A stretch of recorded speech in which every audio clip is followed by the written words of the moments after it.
Hello Yeez Media family. Hello book lovers. How are you? Today we present to you the fourth part of the best book written by Joe Biden titled Promise Me, Dad, A Year of Hope, Hardship, and Purpose. Subscribe to the media, like and share the video, and if you have any comments on the story, leave them in the comment section. Thank you. Now directly to the narrative. Part 4.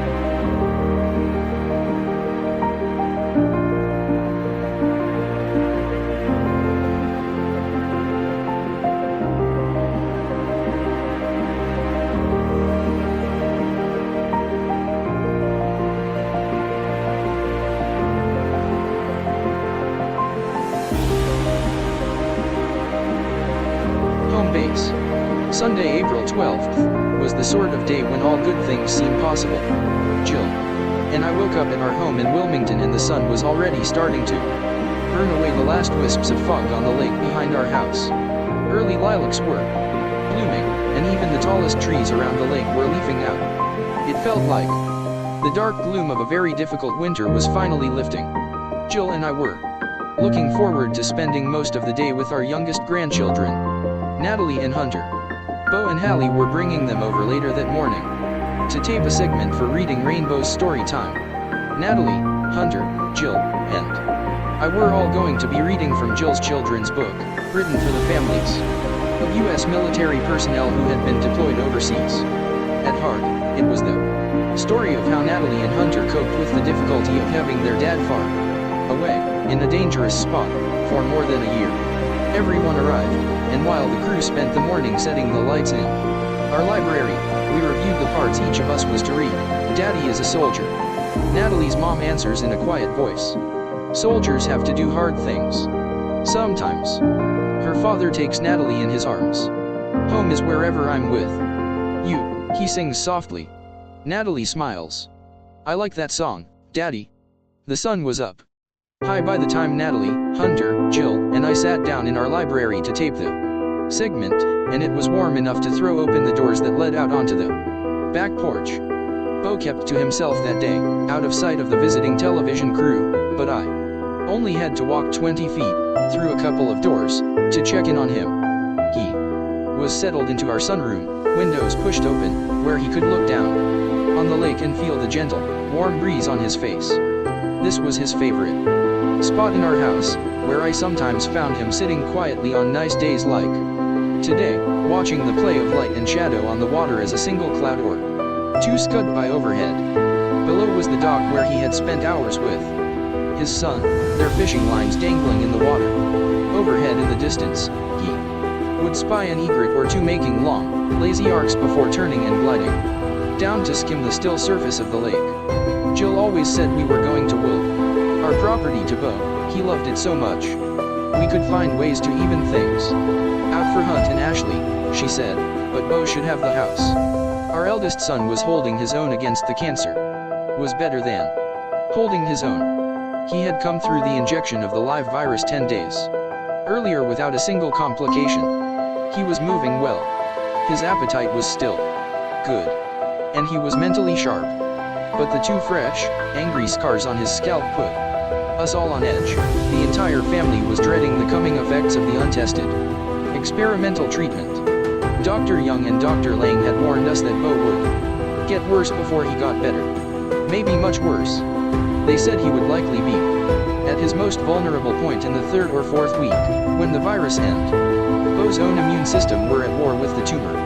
The inflammation could be painful and debilitating. There was no predicting how low he would get, or if he would survive the onslaught. The climb up from the physical nadir could take a long time, too, and we wouldn't know for sure until then if the treatment had been successful and Bo's tumor was gone. The next 6 or 8 weeks would tell all. Bo was still determined, but I could tell he was tired. And he needed to gather some strength for his trip back down to MD Anderson in 2 days. He was going to have another set of scans, and if all looked good, he would get the second injection of Pembro, the anti-PD-1 antibody. Howard had been on the phone with Dr. Young about the wisdom of the second shot. Bo's immune system could potentially jump the tracks and start eating away healthy brain tissue.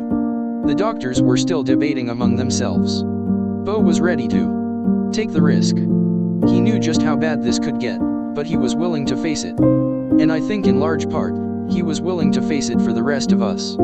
He had texted a friend 2 days earlier with an assessment of how things were going. All good.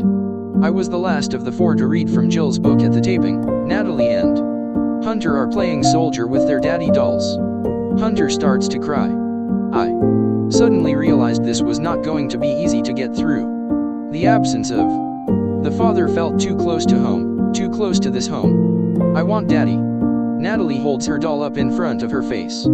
She pretends the doll is a puppet. Don't cry, Hunter. Be a big and strong boy, she says in her daddy voice.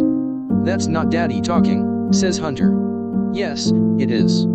That's what daddy would say. When we finished the taping, I went back to the sunroom and found Bo sitting with my sister, Val. They were flipping through news channels and looking over the newspapers. The big story that Sunday was Hillary Clinton, who had officially announced her candidacy for the Democratic presidential nomination. The chatter on cable news among pundits and professional prognosticators was that her announcement all but sealed the deal. She was a lock for the nomination. They pointed to her 50-point lead in the early polls over her strongest challenger, me. Lesser-known candidates like Vermont Senator Bernie Sanders were polling below 3%. President Obama had offered what seemed like a coordinated, non-enforcement endorsement the day before. She was a formidable candidate in 2008, the president told reporters while on a trip to Panama. She was a great supporter of mine in the general election. She was an outstanding Secretary of State. She is my friend. I think she would be an excellent president. This was on the heels of a meeting I'd had with the president's trusted pollster earlier that week, a meeting I had taken at the president's urging. The message I took from that meeting was that Hillary's poll numbers, her money, and her campaign organization were just too formidable. I had no real path to the nomination, so why rock the boat and complicate things for the party? None of that mattered to Bo. He was reading all he could about the Clinton campaign, its message, its candidate's travel schedule, its early field operation. He wanted to be up on everything, so he would be ready to pitch in the minute I announced my own candidacy. Bo believed, as I did, that I was prepared to take on the presidency. That there was nobody better prepared. No matter what people in the outside world said or thought, Bo and Hunter believed we could win. In my own head, the race was more than anything a matter of daring. And if I had my 2 sons behind me, anything was possible. Bo had a way of instilling courage and calming me. He was the last person in the room with me. Before the presidential primary debates in 2007, the vice presidential debate in 2008, and the vice presidential debate in 2012, when it was up to me to put wind back in the Democrats' sails after Barack's demoralizing performance in his first debate against Mitt Romney. Bo would always grab my arm just before I walked on stage and pull me back toward him until I was looking into his eyes. Dad. Look at me. Look at me, Dad. Remember, Dad. Home base, Dad. Home base. What he was saying was, remember who you are. Remember what matters. Stay true to your ideals. Be courageous.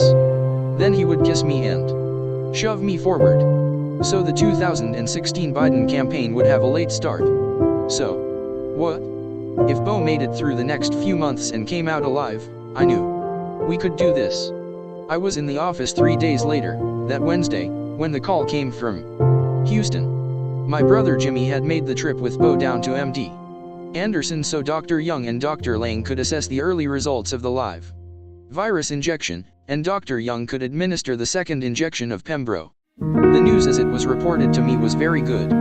In fact, the news was potentially incredible.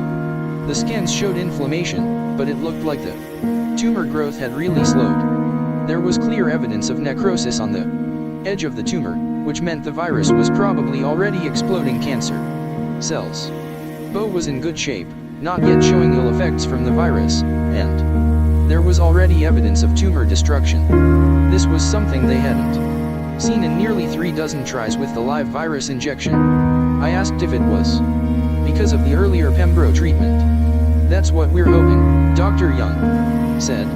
I got on the phone with Howard and with my brother Jimmy. Howard said Dr. Lang and Dr. Young were excited by the possibilities.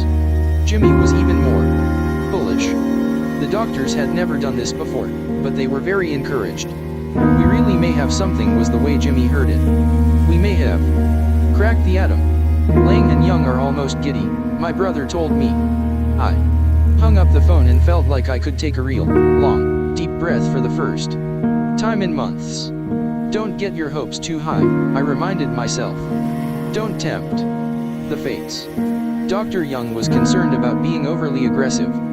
The tumor had been growing fast just 2 weeks earlier, and Young and Bo had agreed to fight it with like aggression. But now that the tumor seemed to be slowing in its growth, or maybe even shrinking, and Bo was in pretty good shape, Dr. Young was leaning toward caution. He told Bo they could wait another couple of weeks, take another set of scans, and see if he needed another injection of Pembro then. Both Young and Lang were a bit surprised at Bo's reaction to pumping the brakes. He seemed to shrink into himself a little bit when he got the news. By the time he got home to Wilmington late that night, he was downhearted, though he never showed it. When Jimmy dropped him home, Bo gave him the thumbs up. All good, Uncle Jim. 100%. All good. Bo didn't get out of bed the next day, Thursday, and everybody in the family figured it was just exhaustion from the trip. But he didn't get out of bed on Friday, either. He was overwhelmed by fatigue and wouldn't eat. Howard stopped by Bo's house on Saturday and found him lethargic and unresponsive. He was certain Bo was badly dehydrated. Bo didn't want to go to the hospital, so Howard gave him 3 liters of fluids to boost his electrolytes. When Howard came back the next day and found him worse, he packed Bo off to Thomas Jefferson University Hospital in Philadelphia. This was likely the start of the first serious symptoms of the virus. Bo was still badly dehydrated when they admitted him, and his sodium levels were dangerously low. He couldn't keep his eyes open. He was barely responsive.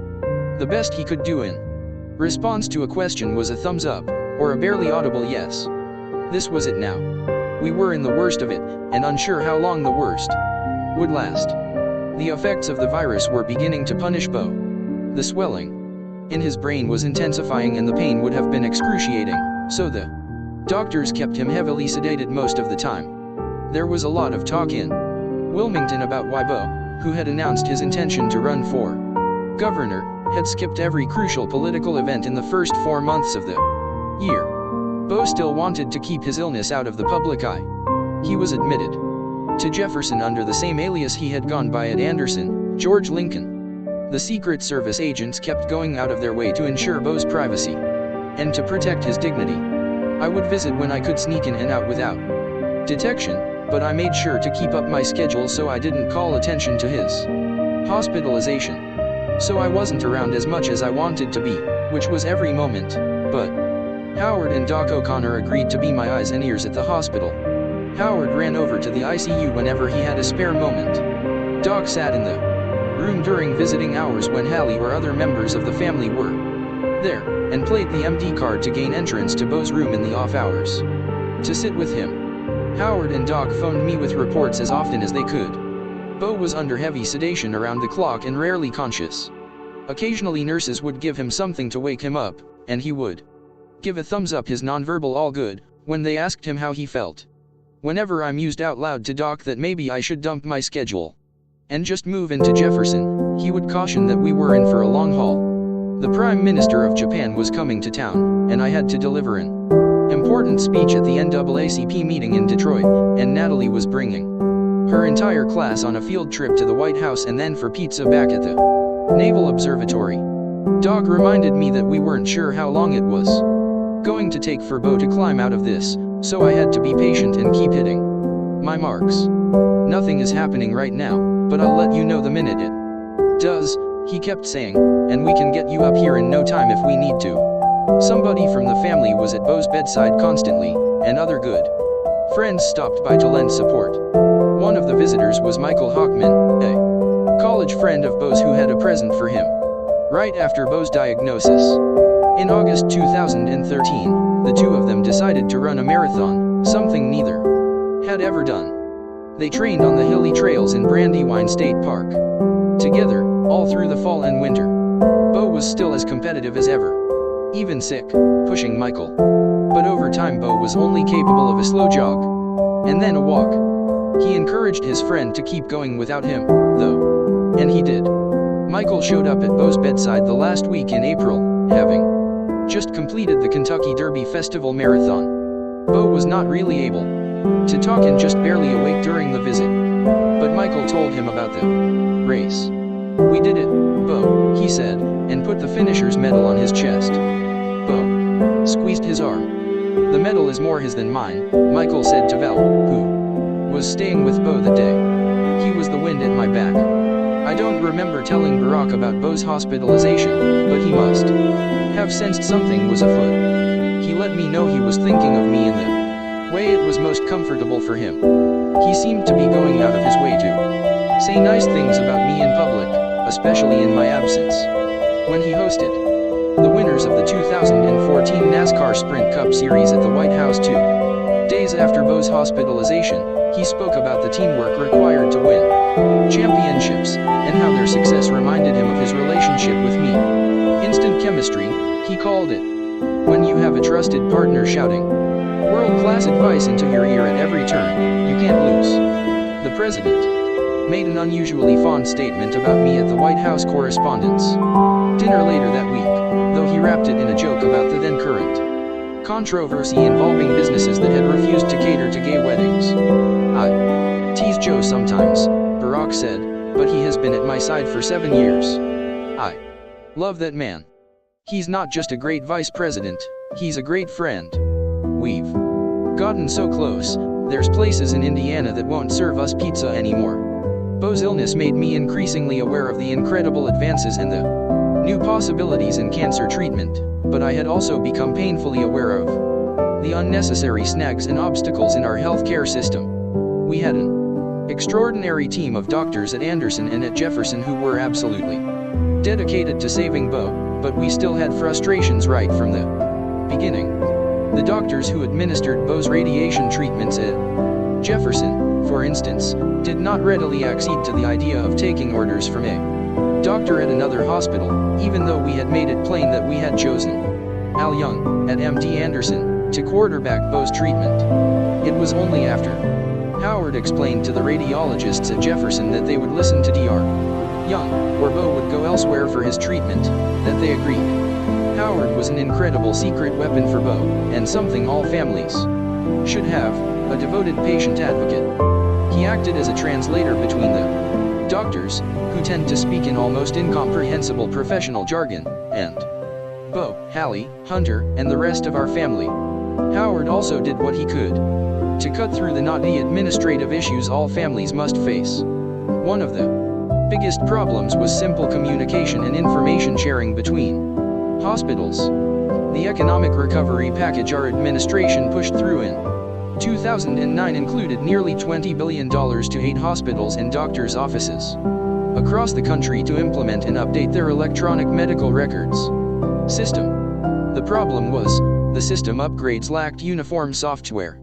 There were a handful of very capable and ingenious vendors servicing major healthcare providers, and they each had proprietary technology, which meant the various systems were unable to talk to one another. Their creators were unwilling to make them talk to one another. One of our biggest frustrations during Bo's time in the Philadelphia hospital was the inability of the doctors and technicians at MD Anderson to interface with the doctors and technicians at Jefferson. Dr. Young and Dr. Lang needed to see the scans in real time, but the two hospitals were on two different systems, so Anderson was unable to receive electronic files of the scans of Bo's brain they were doing at Jefferson. Nobody wanted to lose the valuable time waiting for the arrival in the mail of a physical CD, so Howard and Hunter were forced to get on FaceTime with Dr. Young and use the cameras on their iPads to stream images from Philadelphia to Houston. This, I determined at the time, was something that needed fixing. Bo held steady for 10 or 12 days, and there was some evidence on the scans that the tumor might be shrinking. His appetite was still bad, so the doctors inserted a feeding tube. But in the first few days of May, he started showing a little improvement. He was more responsive, and the nurses even got him out of bed and helped him take his first steps in almost 2 weeks. Late one afternoon, when I was with him and he was awake, we were talking to one of the nurses. "Where do you live?" I asked her. She pointed out the window, across the Delaware River. The sky was the beautiful afterlight that follows a warm spring rain. "I live right over there," she said, pointing. "Oh, look at the rainbow. Look at the rainbow. Where it landed. My house is right there." Then she turned to Bo. "It's good luck, Bo," she said. "That's good luck." I took that rainbow as a sign. If Bo was on the upswing, we decided he should go to Walter Reed, the military facility just outside Washington, where he would be able to restart his physical, speech, and occupational therapy once he rebounded from this temporary, virus-induced illness. When George Lincoln arrived at Walter Reed on May 5, 2015, a team was already in place for his rehab. He got visits that first day from a nutrition counselor, a speech therapist, and an endocrinologist who was going to watch his salt level over the next few days. And they helped him dodge a potentially deadly bullet. A very observant resident who stopped in to see him noticed that Bo seemed to be suffering real discomfort. It turned out to be peritonitis, an infection in his abdomen where his feeding tube had accidentally pulled loose. He was rushed into emergency surgery to replace the feeding tube and clean out the infection. Complications piled up for the next 2 weeks and brought him more suffering and more pain. He was courageous and stoic, and just kept fighting, but every time Bo looked to be gaining ground, something would knock him back. The oxygen tube that fed through his mouth was agonizing for him, so a surgeon performed a tracheostomy and inserted a breathing tube at the base of his neck. He was just barely responsive for long stretches, and his entire right side was nearly paralyzed. There was fluid buildup in the left ventricle of his brain, and every time the doctors drained it, the fluid just came back, which meant he was in pain or disoriented when he was conscious. One night, at 2 o'clock in the morning, his breathing suddenly became labored, which turned out to be a sign of pneumonia, requiring a jolt of powerful antibiotics. When a Catholic priest swung by Bo's room to check in, Jill thanked him for stopping by but asked him to please leave and not to come back. She didn't want Bo to get the idea he was there to perform last rites. In fact, there would be no discussion about last rites. Jill and I kept reminding each other the doctors had warned us that Bo would get much worse before he got better. We kept telling ourselves that these hard times were to be expected, and he would turn the corner. Could be any day. Now, there was still hope. What I felt, most of all, was helpless. I did what I could, which was to just be there whenever I could.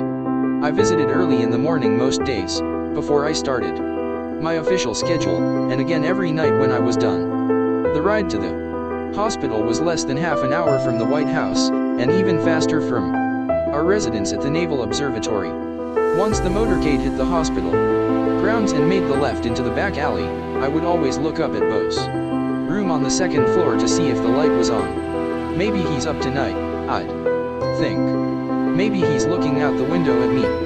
The agents would let me out of the car at a side door, where I would be met by an army nurse, who would lead me in. Not that I needed guidance after a while. Thinking my way through the maze to get to Bo had become part of the ritual I used to calm myself. Even now, I remember every step and every turn, the straight walk back through a quiet marble corridor, the right turn and transit across an intersection of 2 hallways, then the left into the elevator, and the ride to the second floor. I'd exit the elevator and make a hard left, then stop at the nurses' station to greet the team on duty and thank them for all they were doing. I tried not to dwell on the sights to the left of the station, where the rooms were full of patients who were not going to make it. That was not going to be my son, I'd tell myself as I headed to the right, toward Bo's room at the corner. And just before I got to his room I would begin to psych myself up. Smile, I'd say to myself. Smile, smile, smile. How many times Bo had said to me, "Don't look sad, Dad. You Can't let anybody see you sad because it will make them feel bad. And I don't want anybody feeling sorry for me. You gotta make the final turn with a smile on your face, I'd think. And then I'd make that turn and see either Hallie or Hunter or Jill or Ashley there, at the bedside, holding Bo's hand. "Hi, honey," I would say with all the cheer I could muster. "I'm here. I came in one night anxious to tell Bo about the scene at the White House earlier in the day." "Honey," I said as I sat down by his bed, "guess who was in the office today?" Bo's eyes were closed, but I could tell he heard me. "Elton John was there," I said. "You remember when I used to drive you and Hunt to school? That song we would all sing together, the three of us, as loud as we could. Crocodile Rock. The boys were 4 and 5 when that song was big. When it was just the three of us. After Nelia died, but before I met Jill. I started singing the lyrics to Bo, quietly, so just the two of us could hear it. The words came back like it was yesterday, but after the first few lines I started to get emotional and wasn't sure if I could go on. Bo didn't open his eyes, but I could see through my own tears that he was smiling. So I gathered myself and kept at it, for as much of the song as I could remember. The doctors were mulling the latest scan on the morning of May 15th and trying to find a way to relieve the constant pressure on Bo's brain, while I was trapped in the patient waiting room, which the White House communications team had converted into a private space where I could make secure calls. There was a new crisis in Iraq that day, and it needed my attention. Although I knew it was my responsibility, I felt for the first time a sense of resentment that I had to divert focus to anything other than Bo, even for just half an hour. My son was in one room in extremis and I was sitting in another, forced to deal with a problem 6,200 miles away. The previous night, ISIL had blown into the city of Ramadi, west of Baghdad, under the cover of a blinding sandstorm. The first ISIL wave to hit the capital of Anbar province was a convoy of armored vehicles. Many looked like something out of a Mad Max movie, appearing like a demonic vision through the wall of sand, led by giant steel plows welded onto the front. They were rolling bombs, loaded with explosives, with suicide drivers at the steering wheels. ISIL had reportedly massacred at least a dozen families and 50 policemen and tribal fighters in the early assault. The jihadists had already taken control of the main government buildings in Ramadi. The chairman of the provincial council was accusing Abadi of taking his eye off Ramadi and failing to live up to his promise to fund, train, and equip local Sunni tribal fighters. When Abadi got on the phone with me that morning, ISIL was still on the attack and gaining ground. The pro-government forces in the city did not have the wherewithal to hold their defensive positions. Abadi said his soldiers simply lacked the firepower to push back the enormous armored truck bombs. He asked for anti-tank rockets so his men could knock the things out before they were on top of them, and he asked for more airstrikes. I told him the anti-tank rockets were already in the pipeline, but we would send more and expedite delivery. I reassured him that the president and I were still behind him, but he needed to do a better job of getting money out of the banks and US weapons out of the warehouses in Baghdad and into the hands of desperate Sunni tribal fighters near Ramadi. His security forces, all over the country, had to prove they could reclaim territory and then hold it. Taking back Ramadi, which was in the Sunni heartland of Iraq, would be an even bigger test than Tikrit. But we would help. Abadi went on live television a few hours later and told the Iraqi people that their military forces would stand and defend Ramadi from ISIL. He was sending reinforcements. The next hours, he said, will unfold with victory in Anbar. Less than 48 hours later, ISIL had taken over the entire city. They surrounded the Iraqi command center and pummeled it with waves of suicide bombers, slaughtering people trapped inside. At least 500 Iraqi soldiers and local policemen fled Ramadi toward the safety of Baghdad, just 60 miles away. They left behind another enormous supply of valuable equipment and weapons for ISIL to take. All security forces and tribal leaders have either retreated or been killed in battle, lamented one Sunni tribal leader in Ramadi. It is a big loss. The fall of Ramadai represented the biggest victory so far this year for the Islamic State. The New York Times opined in its news coverage. The defeat also laid bare the failed strategy of the Iraqi government. The president convened a meeting of the National Security Council on May 19, and the focus was Ramadai. The debate among the principals was pretty hot. The most pessimistic view was that our strategy was in serious jeopardy because the Iraqi troops lacked real backbone. We could provide the Iraqis with military training, equipment, and weapons, and we could carry out air strikes, but we could not give Iraqi soldiers the courage to go out, take territory from ISIL, and hold it. This had been an ongoing concern of the president's from the beginning of the campaign against ISIL in Iraq. The project had been full of risk from the jump, and the president never received enough solid information to be sure-footed in his decision-making. A year earlier he had been wary of becoming too involved. He felt like we had our fingers in a dam, with no adequate measure of the power of the force on the other side. Could we contain ISIL? Could we control the war? Could we control the aftermath? The president was willing to put together a coalition to assist, but it was unlikely to succeed, he believed, without a legitimate Iraqi fighting force as a real partner. And, while Kurdish, Peshmerga and Iranian-backed militias had reclaimed some terrain in the areas they coveted, there was very little evidence before May 2015 that Iraq's security forces were willing and able to reclaim and hold core Sunni territory. But there was one big difference now. The president did have a little bit of hope to hold on to. Abadi had defeated ISIL in Tikrit just 6 weeks earlier, and he had done it with a non-sectarian force. When the prime minister had come to Washington 2 weeks after the victory in Tikrit, at my urging, for a long sit-down with the president, I think Barack saw in Abadi what I had seen. He was a partner worth backing. The plan presented to President Obama by his key advisors on May 19, 2 days after the fall of Ramadai, made for a tough decision. We needed to get the Sunni tribal forces into the fight, our State and Defense Department colleagues emphasized. That required sending a few hundred special operations forces and advisors to Taqadum Air Base, within 15 miles of Ramadai, to help mobilize, train, and arm nearby Sunni tribes, and work with the Iraqi army and Abadi's elite troops to coordinate the counter-offensive on Ramadai. My counsel was to give Abadi the help needed to reclaim the momentum from ISIL.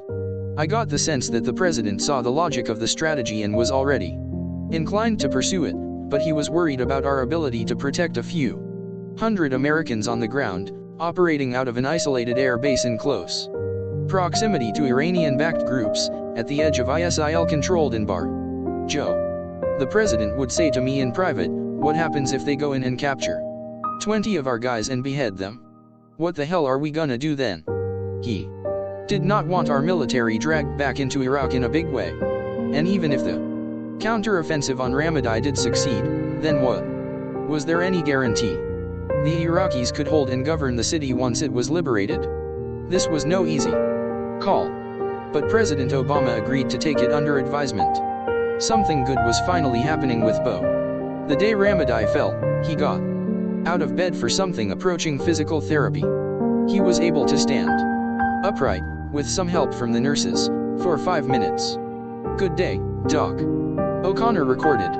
Natalie and Hunter came by the day after to see their dad. 2 days later a surgeon did a procedure that finally appeared to relieve the worst of the pressure in Bo's skull.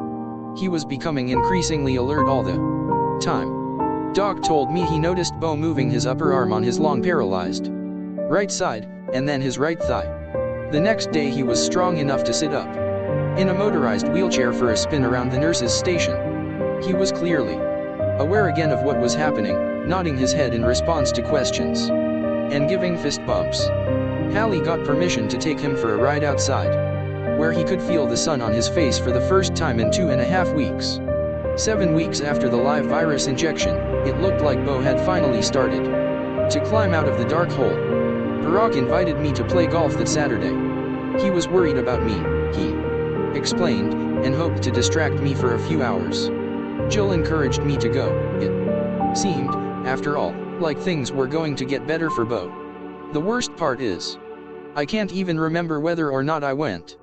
A week after the fall of Ramadai, Secretary of Defense Ash Carter went on CNN and called out the men in the Iraqi military. What apparently happened was that the Iraqi forces just showed no will to fight, Carter said in an interview that aired Sunday, May 24th, on State of the Union. They were not outnumbered. In fact, they vastly outnumbered the opposing force. And yet they failed to fight. This reflected the understandable skepticism some in our administration had about Iraq's willingness to take on ISIL. But I wish he hadn't said it. When my team briefed me for my scheduled call with Prime Minister Abadi the next morning, Memorial Day, there was no surprise. Ambassador Jones and Deputy Special Envoy McGurk had been in touch with Iraqi officials, who all told them that Abadi was stung by Carter's statement and worried that Iraq was about to be abandoned. It wasn't hard to imagine what Abadi was feeling just then. When he told reporters, "It makes my heart bleed because we lost Ramadai," I knew his words were sincere. The briefers were all in agreement with me that my main task on the call that morning was to reinforce my belief in Abadi. He was under enormous pressure, and I wanted to make sure he heard me. When I said we were still with him, I knew how tough Ramadai was, having been in the area in 2006 when the forerunner of ISIL, Al-Qaeda in Iraq, controlled the city. Thousands of US soldiers and Marines, the most capable warriors in the world, fought like hell for 4 months to win back the city. 75 US service members and uncounted numbers of Iraqis were killed in that fight. I also knew, having watched Bo, the kind of sheer guts required to wage an uphill and scary battle against a vicious and remorseless foe. Knew how important it was to have real support. Abadi was gracious on the call that morning. I didn't spend any time reminding him what we needed from him. He knew all that. I simply told him I recognized and appreciated the incredible sacrifices of Iraqi soldiers. I assured him the weapons and equipment we had promised were still in the pipeline. More important, I assured him that, despite Secretary Carter's statement, our administration had not lost faith in him. We remained committed to helping him turn the tide, because we still believed he could. I told him, as I had before, that he was a real leader, a man of both political and physical courage. There was only one other small public event on my Memorial Day schedule. Before I could head over to Walter Reed to spend the holiday with Bo, I was anxious to see him, in part to see if there was more improvement and in part because I could not get out of my head the image of the dream I had the night before. Bo had appeared to me, completely cured, his old self again. The image was so vivid and felt so real. Bo was off in the distance, finishing one of his regular runs through the grounds of the Tatnall School, skirting the lake behind our house. I was trying desperately to find Jill or someone in the family to share the amazing news. I saw Bo running. I wanted to shout. I saw Bo running. Chapter 9. You have to tell them the truth. When I got to Walter Reed on Memorial Day afternoon, Bo looked better to me than I'd seen him in weeks. He seemed to be more aware and responsive by the hour. The doctors thought maybe they finally had a handle on the chief problem, the pressure caused by the buildup of the cerebral spinal fluid in the left lateral ventricle of his brain. The ventricles of the brain produce, reabsorb, and drain cerebral spinal fluid in order to keep it in proper balance, but Bo's system wasn't draining properly. Doc O'Connor suggested to me that it might be a buildup of dead cancer cells that had sloughed and clogged the draining channel, like leaves in a gutter. The neurosurgeons at Reed had done a procedure a few days earlier that finally seemed to open up the pathway. Bo's left ventricle appeared to be clearing and shrinking, and there had been no evidence of cancer cells in the drained fluid. Medical researchers on the floor were really paying attention to Bo's progress now and were genuinely excited that they might be seeing the first success of its kind in the treatment of glioblastoma. This new combination of the live virus and anti-PD-1 antibody, keeping the fluid levels in Bo's ventricular system in balance and lowering the pressure on his brain was crucial to giving him relief from pain and moments of clarity. And it was crucial to giving us hope. This was life or death now, and emotions were running high. Hallie, Jill, Ashley, and I all knew how critical it was to keep the cerebral spinal fluid perfectly balanced, and we were watching it almost hour by hour, vacillating between hope and despair. We also knew that because of the experimental nature of the live virus/anti-PD-1 treatment, it was important that Al Young and Fred Lang be able to oversee the calibration. So the doctors at Reed were draining Bo's ventricular system every day and doing new scans to send down to MD Anderson. But the obstacles to communicating data between medical professionals in different hospitals persisted. As at Jefferson, the technicians at Walter Reed were unable to quickly and seamlessly transfer the scans to MD Anderson. So Howard and Hun had to once again find a way to take video or photographs of the scans with their personal iPhones or iPads and transmit them to Dr. Young and Dr. Lang. There were times when I found them cursing this heartless system, because, especially now, when Bo was really suffering, the loss of a day, an hour, even a minute, was real anguish for everyone in the family. My God, I thought to myself, there had to be a better way. I had to be able to do something about this. And yet, in spite of this vexing reality, we were still seeing evidence that Bo might be about to turn the corner. Jill and I were able to take Bo outside in his wheelchair that afternoon and the next evening, too, for a full half hour. The weather was mild for late May. It was 80 degrees in the twilight, with a slight cooling breeze. I knew Bo had to be in pain, I could see it in his eyes. But he seemed better. He occasionally nodded or smiled, or gave a thumbs up. The sunset was just starting to color the clouds and I found myself remembering Bo as a little boy, sitting out on the balcony off my bedroom, looking out over the trees, watching the sunset. "Look at Daddy," he would say as the sun dropped below the tree line. "It's disappearing." I was mildly upbeat when I headed out to make a speech early the next afternoon at the Brookings Institution, because Bo seemed to be improving. The subject of my talk that day was Ukraine, which was in trouble. Putin had kept constant pressure on Russia's neighbor country in the 3 months since the Second Minsk Agreement.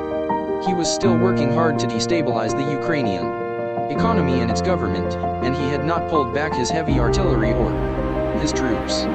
In fact, we knew he had deployed as many as 10 full battalions, along with air defense systems, near the border in the Rostov area alone. 2 regular Russian soldiers had been wounded and captured in fighting inside Ukraine 10 days earlier. The Russian-backed separatists with Russian soldiers alongside them had continued making sporadic but deadly attacks, and they gave no signs of backing away. At a meeting 2 weeks earlier, Putin had brushed aside Secretary of State John Kerry's reminder that the Russians needed to stop training and equipping separatist forces in Ukraine and that they needed to remove their troops from the border. Ukraine's president, Petro Poroshenko, was doing his best to keep his soldiers on the front lines from responding to provocations from the separatists and their Russian sponsors on the ground, but the ceasefire never really held.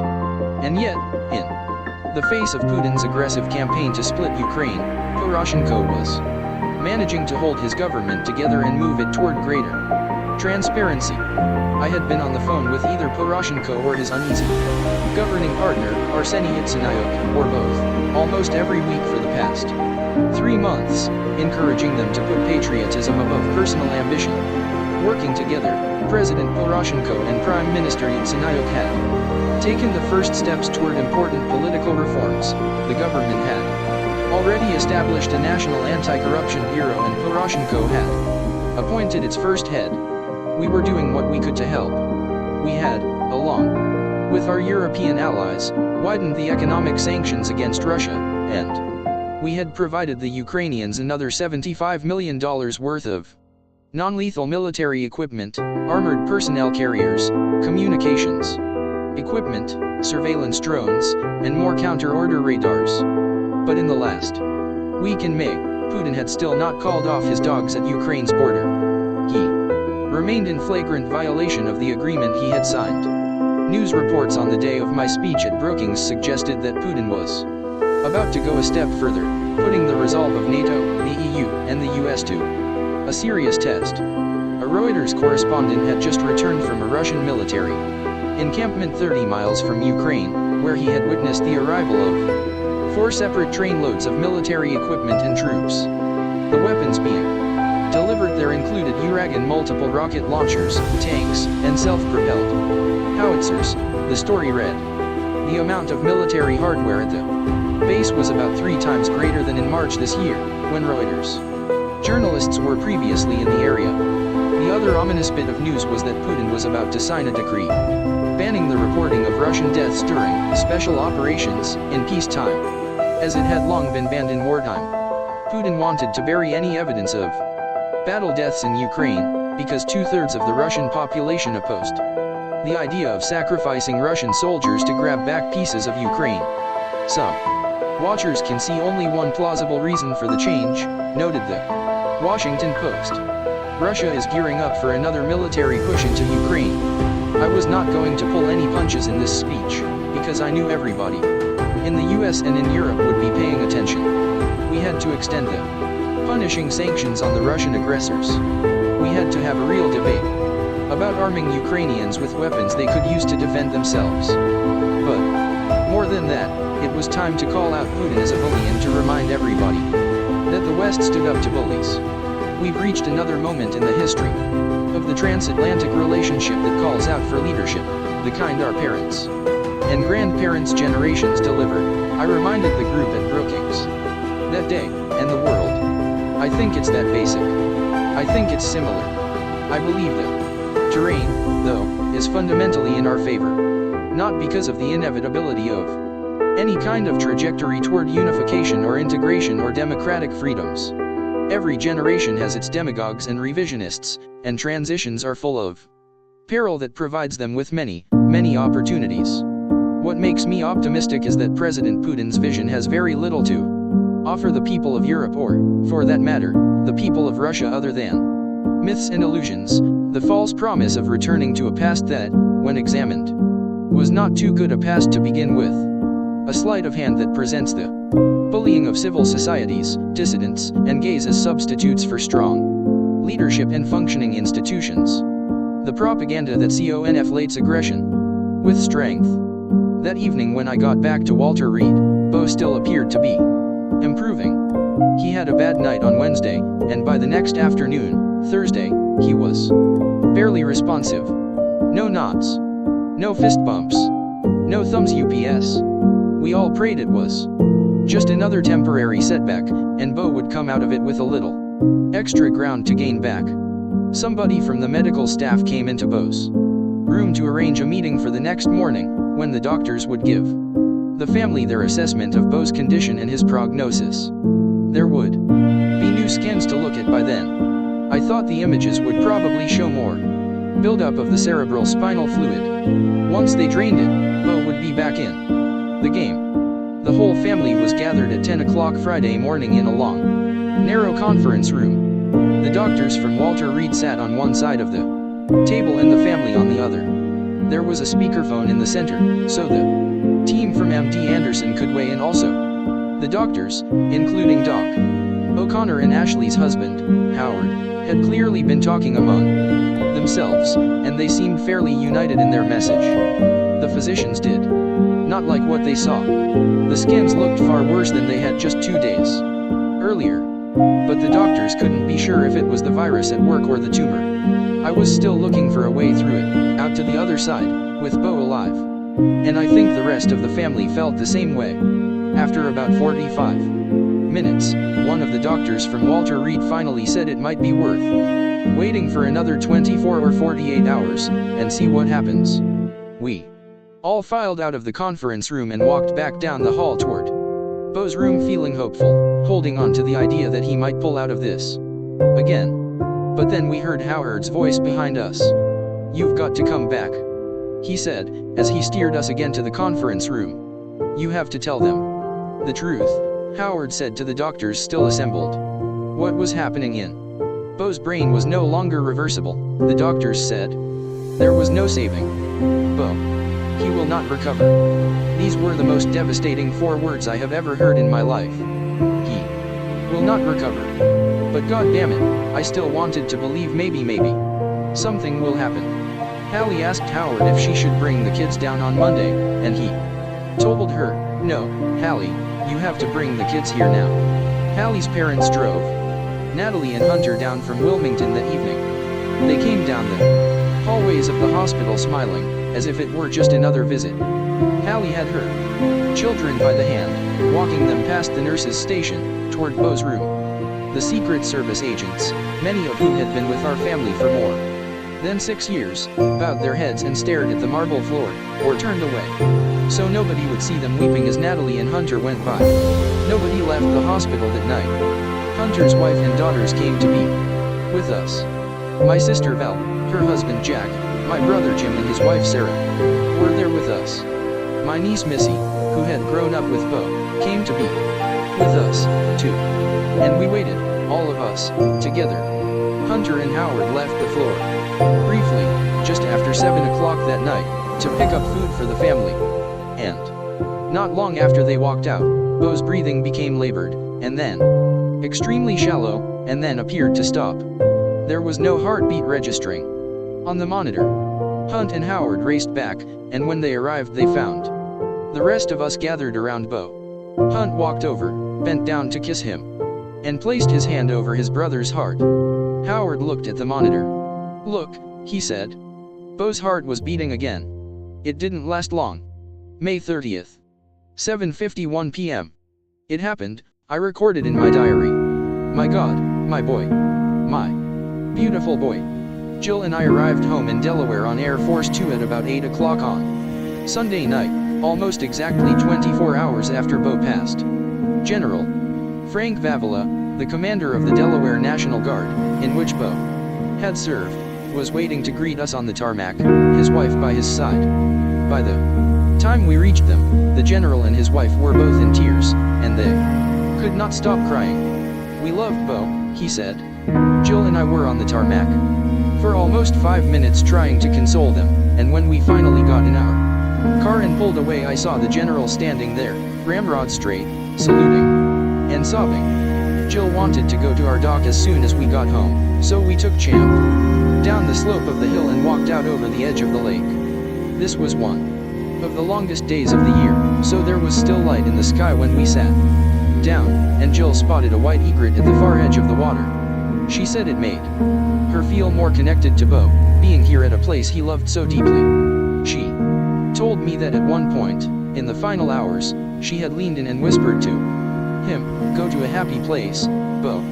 Go to the dock, with Hunter."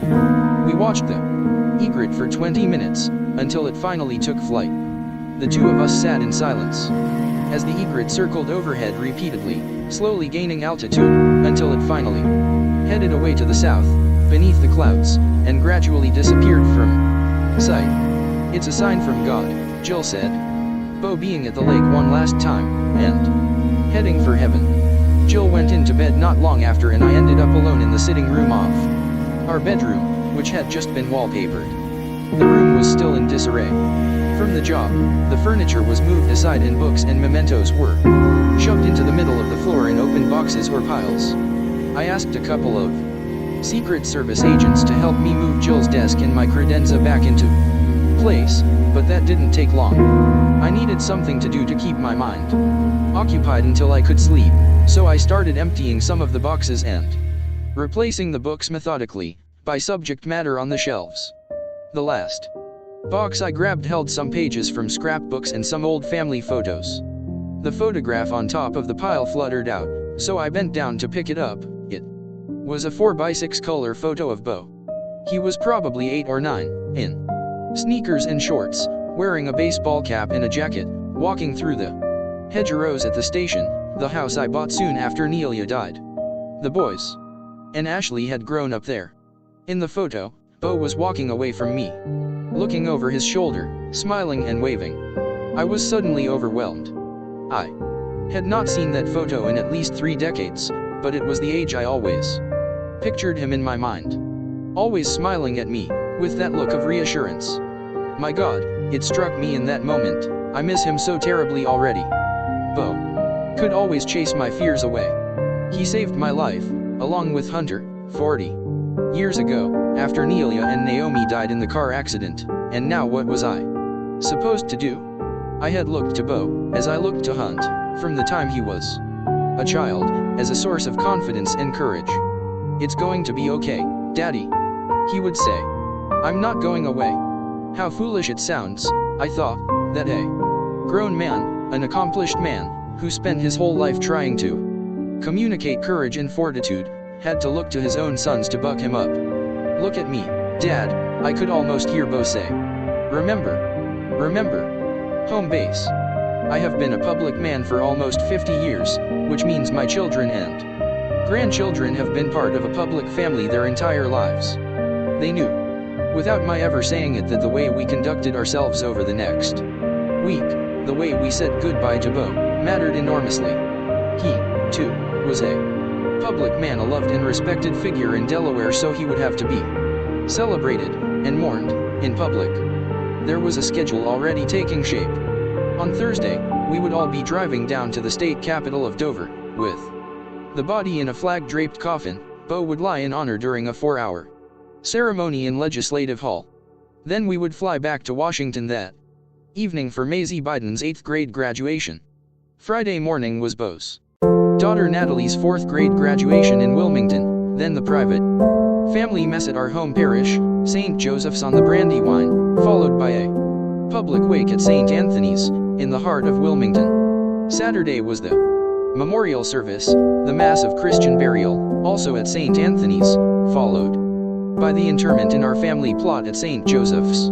All through the planning, I was mindful of concentric circles of obligations to Bo, to his wife and children, to my wife and my other children, to my other grandchildren, to my brothers and sister, to my extended family, to my friends, but also to everyone who came to the wakes or the funeral, or watched the proceedings on television, some of which were to be broadcast live across the country. I believed it was my public duty to demonstrate to those millions of people facing the same awful reality that it was possible to absorb real loss and make it through.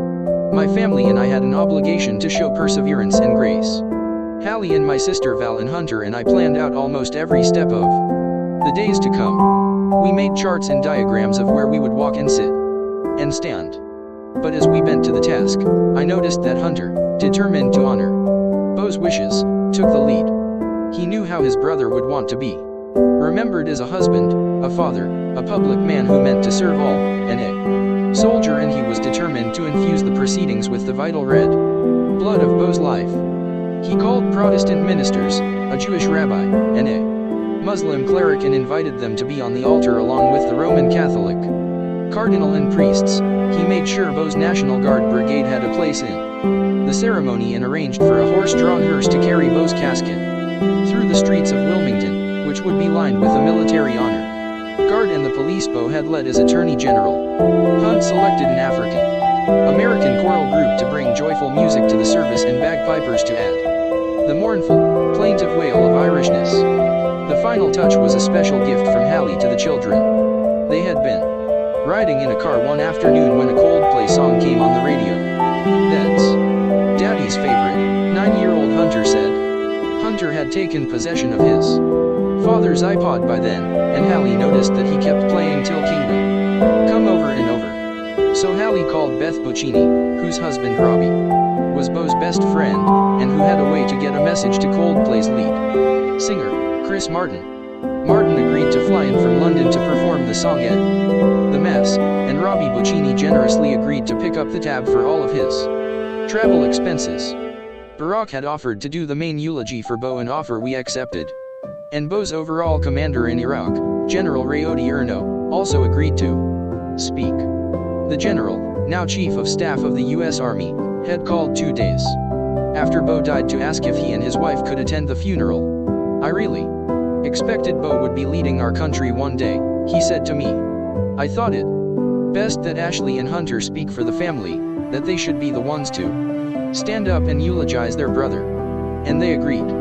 But despite the meticulous planning, when we all stepped out of our home together for the first public event, nobody in the family was under the illusion that this would be easy. When it was all finally behind us, Saturday night, June 6th, I found myself sitting alone in my library.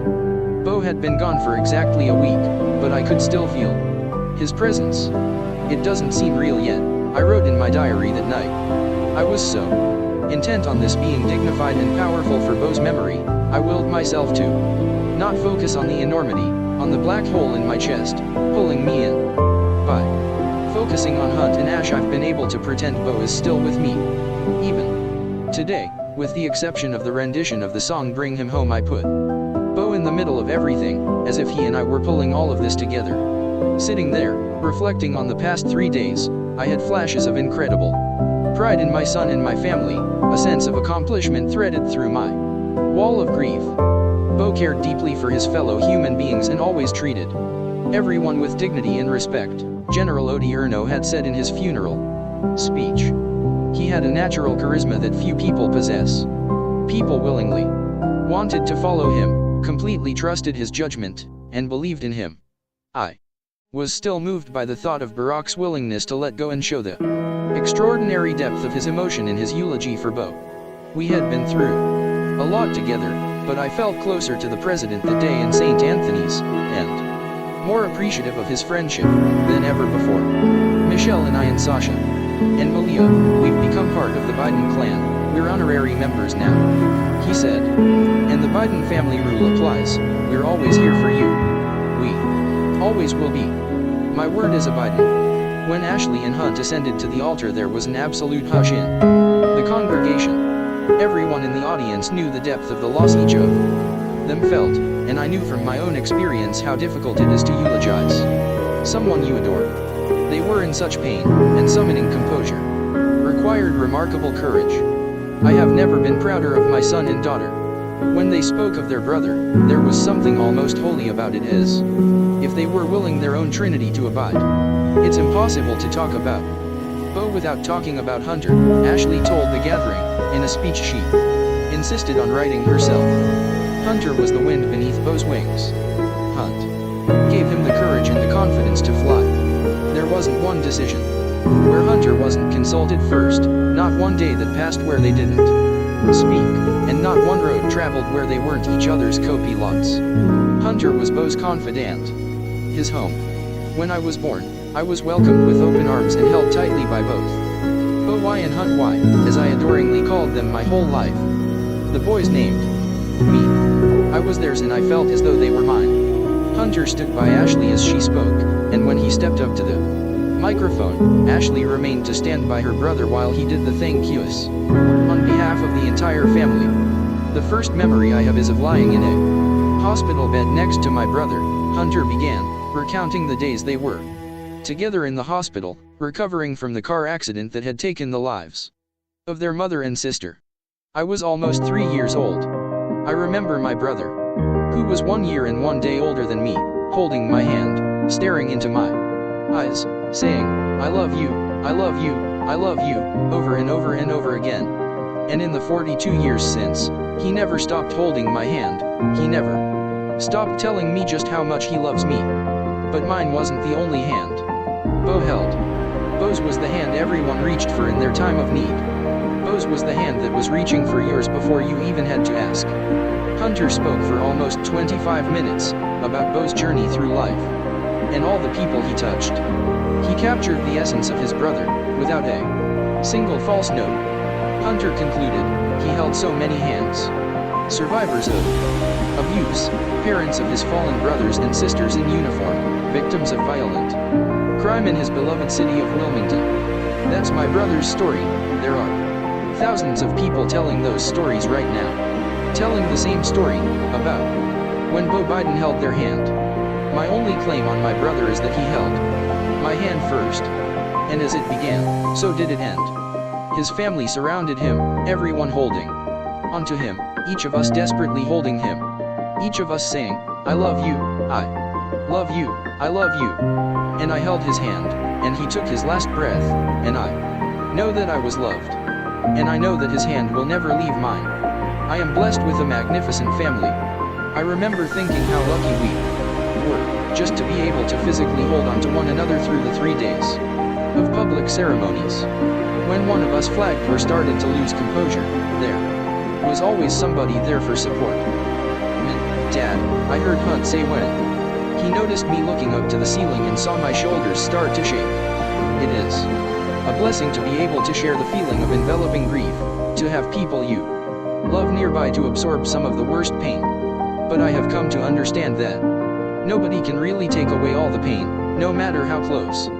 There are times when each of us must bear the burden of loss alone, and in his or her own way.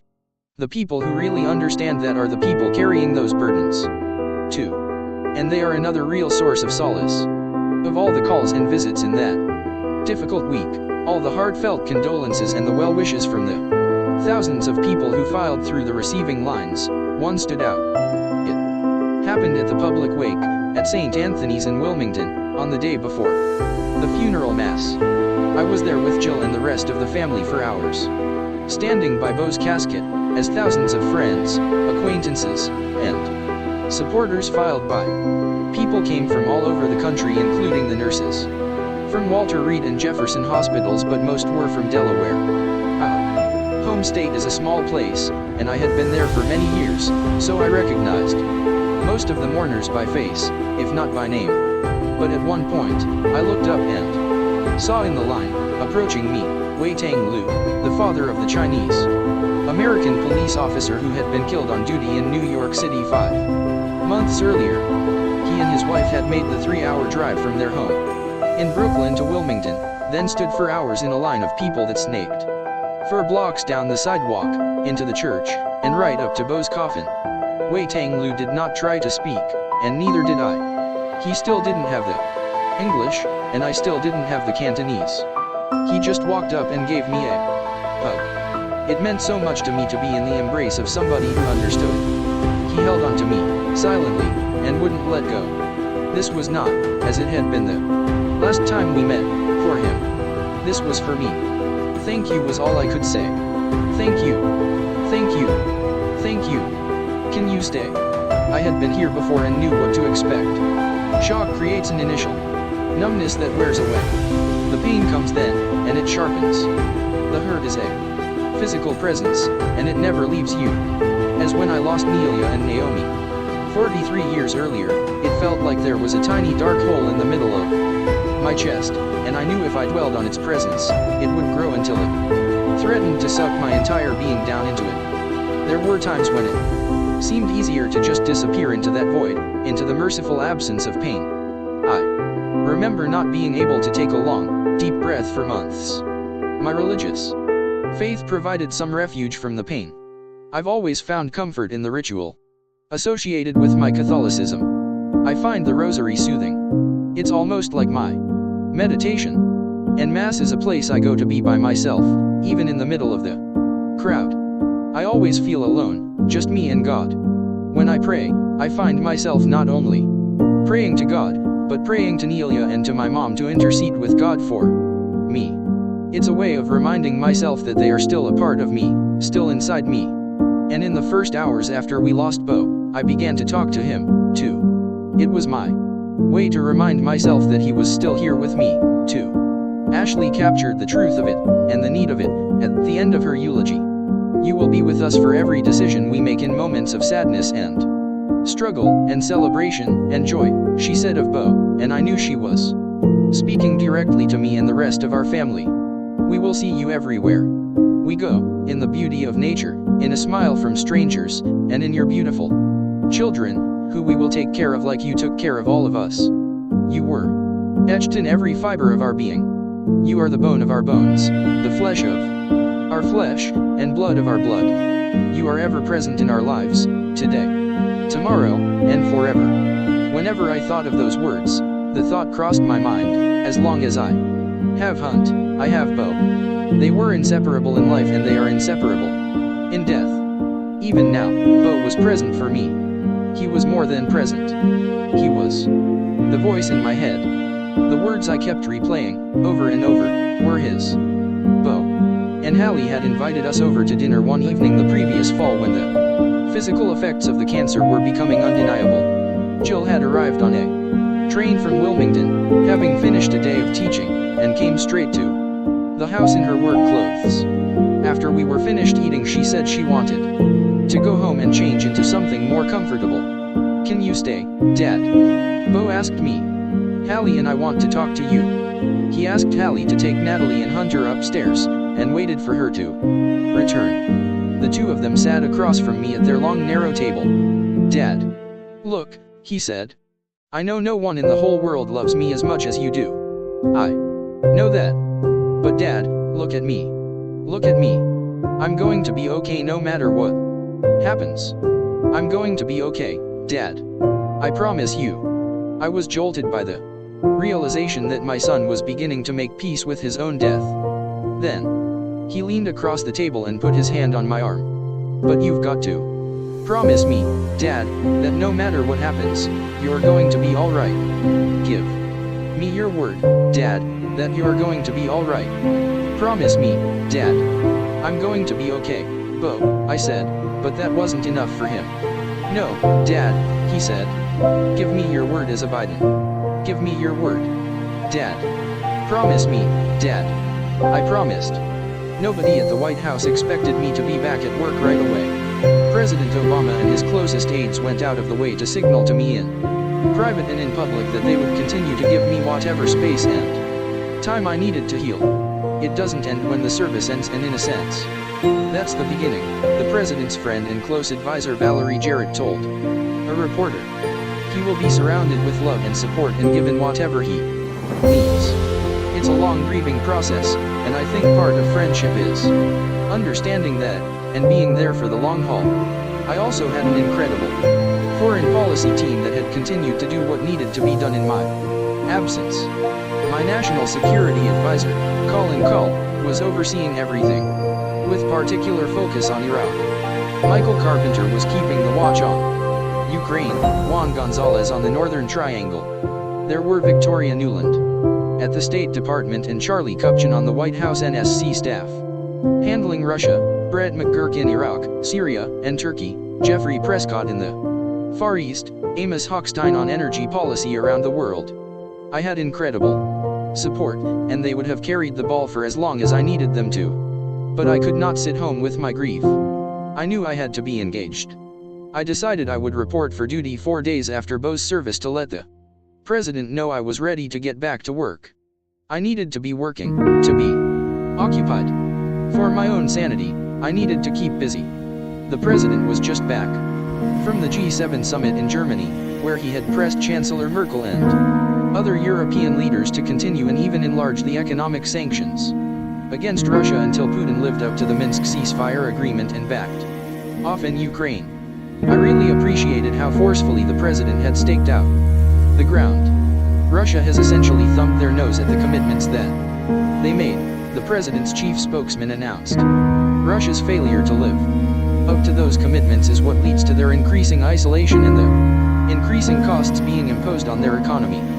Prime Minister Yatsenyuk was visiting Washington that day, and I needed to be there to deliver the message that we were standing by the Ukrainian people and their government, but also to make sure he understood that he and Poroshenko needed to speed up anti-corruption reforms if they wanted continued assistance. 2 days later I was scheduled to meet with the Speaker of the Iraqi Council of Representatives, Salim al-Jabouri, the political leader of the Sunnis. The fall of Ramadai had put intense pressure on the Abadi government, but President Obama had strengthened his commitment to Jabouri and to Abadi. He had just authorized the risky deployment of U.S. military advisors to an air base within 15 miles of Ramadai to help mobilize, train, and equip Sunni tribal fighters for the coming counterattack. So I wanted to make sure Jabouri heard from me the critical importance of Iraqi unity in the face of the continuing ISIL threat. 5 days after the Jabouri meeting, I was to receive Honduran President Juan Orlando Hernandez in Washington to show him our administration remained serious about providing assistance if they remain serious about implementing the reforms we had agreed on in Guatemala City in early March. I needed to get back up to speed on everything. When I walked back into the office on Wednesday, June 10th, it felt like Bo was watching and talking to me. "Dad, don't let them see your pain, Dad," he would say. "Get up. One foot in front of the other. Keep moving." President Obama and I had lunch that first day, right before my meeting with Arseniy Yatsenyuk. The president had come to know me pretty well. He knew it would help me to stay deeply involved in our work, to keep my focus on something other than Bo. So he stuck to business that day, and we spent almost the entire lunch talking about our foreign policy goals. But when I reported to him what my team and I had been doing in Ukraine, Iraq, and the Northern Triangle, I think he was surprised at how engaged I was. The president asked me to think about what other specific assignments I wanted for our last 18 months in office, what new challenges I wanted to tackle. I knew I wanted to finish what I had started in Ukraine, Iraq, and the Northern Triangle. But I wasn't sure exactly what the near future held for me. So I told him I would get back to him. There were more than 70,000 notes and letters of condolence waiting for me at the White House, along with what had to be close to 1,000 statements from public officials, foreign dignitaries, and political commentators. Friends and colleagues who were closest to Bo were the most incisive, which meant their messages were both heartening and heartbreaking. It was an honor to serve alongside him as he worked tirelessly to fight for the powerless and protect the most vulnerable, our children. Add to that his spark, genuineness, earnestness, and unconditional love for public service. One of the truest measures of the man is that he never lost a friend. That tells you everything about him. He was honestly a great dad. He was the type of father who was present with his children. Bo made every game. He knew every kid's name, and rooted as hard for them as he did for his own son. Family came first. Family was the beginning, middle, and end for him. A friend of Bo's from grade school told a story about running into him a few years earlier, when Bo, Hallie, and the kids were living with Jill and me while they renovated their house. The friend wondered about the difficulty of living with his parents again. Bo said how wonderful it was for the whole family to be living under the same roof, the friend explained. Being together as family was the most important thing for him. There were 2 letters that gave me real comfort in the first days after Bo's passing. One was from Evan Ryan, one of my former staff members. She sent me a note, quoting a poem. I stood watching as the little ship sailed out to sea. It read, "The setting sun tinted his white sails with a golden light, and as he disappeared from sight a voice at my side whispered, 'He is gone.' The disappearance did not mark an end, but another beginning, in a new and unknown place. On the farther shore a little band of friends had gathered to watch and wait in happy expectation. I found myself imagining Nelia, and Bo's baby sister, Naomi, and my own mother and father standing on that far shore, ready to receive him. Suddenly they caught sight of the tiny sail and, at the very moment when my companion had whispered, 'He is gone,' a glad shout went up in joyous welcome, 'Here he comes.'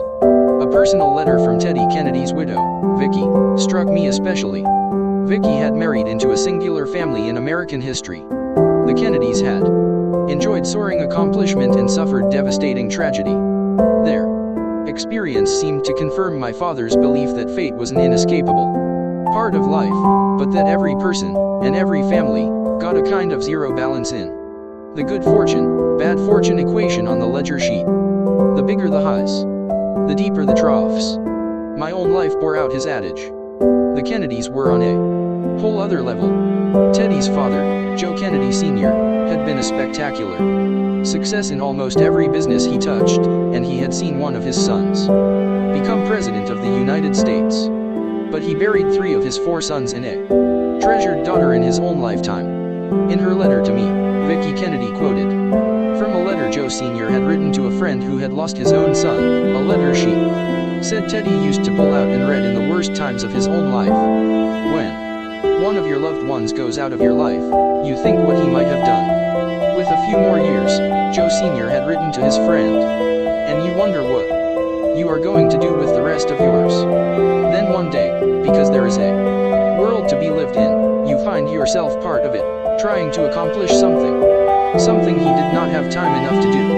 And perhaps that is the reason for it all. I hope so.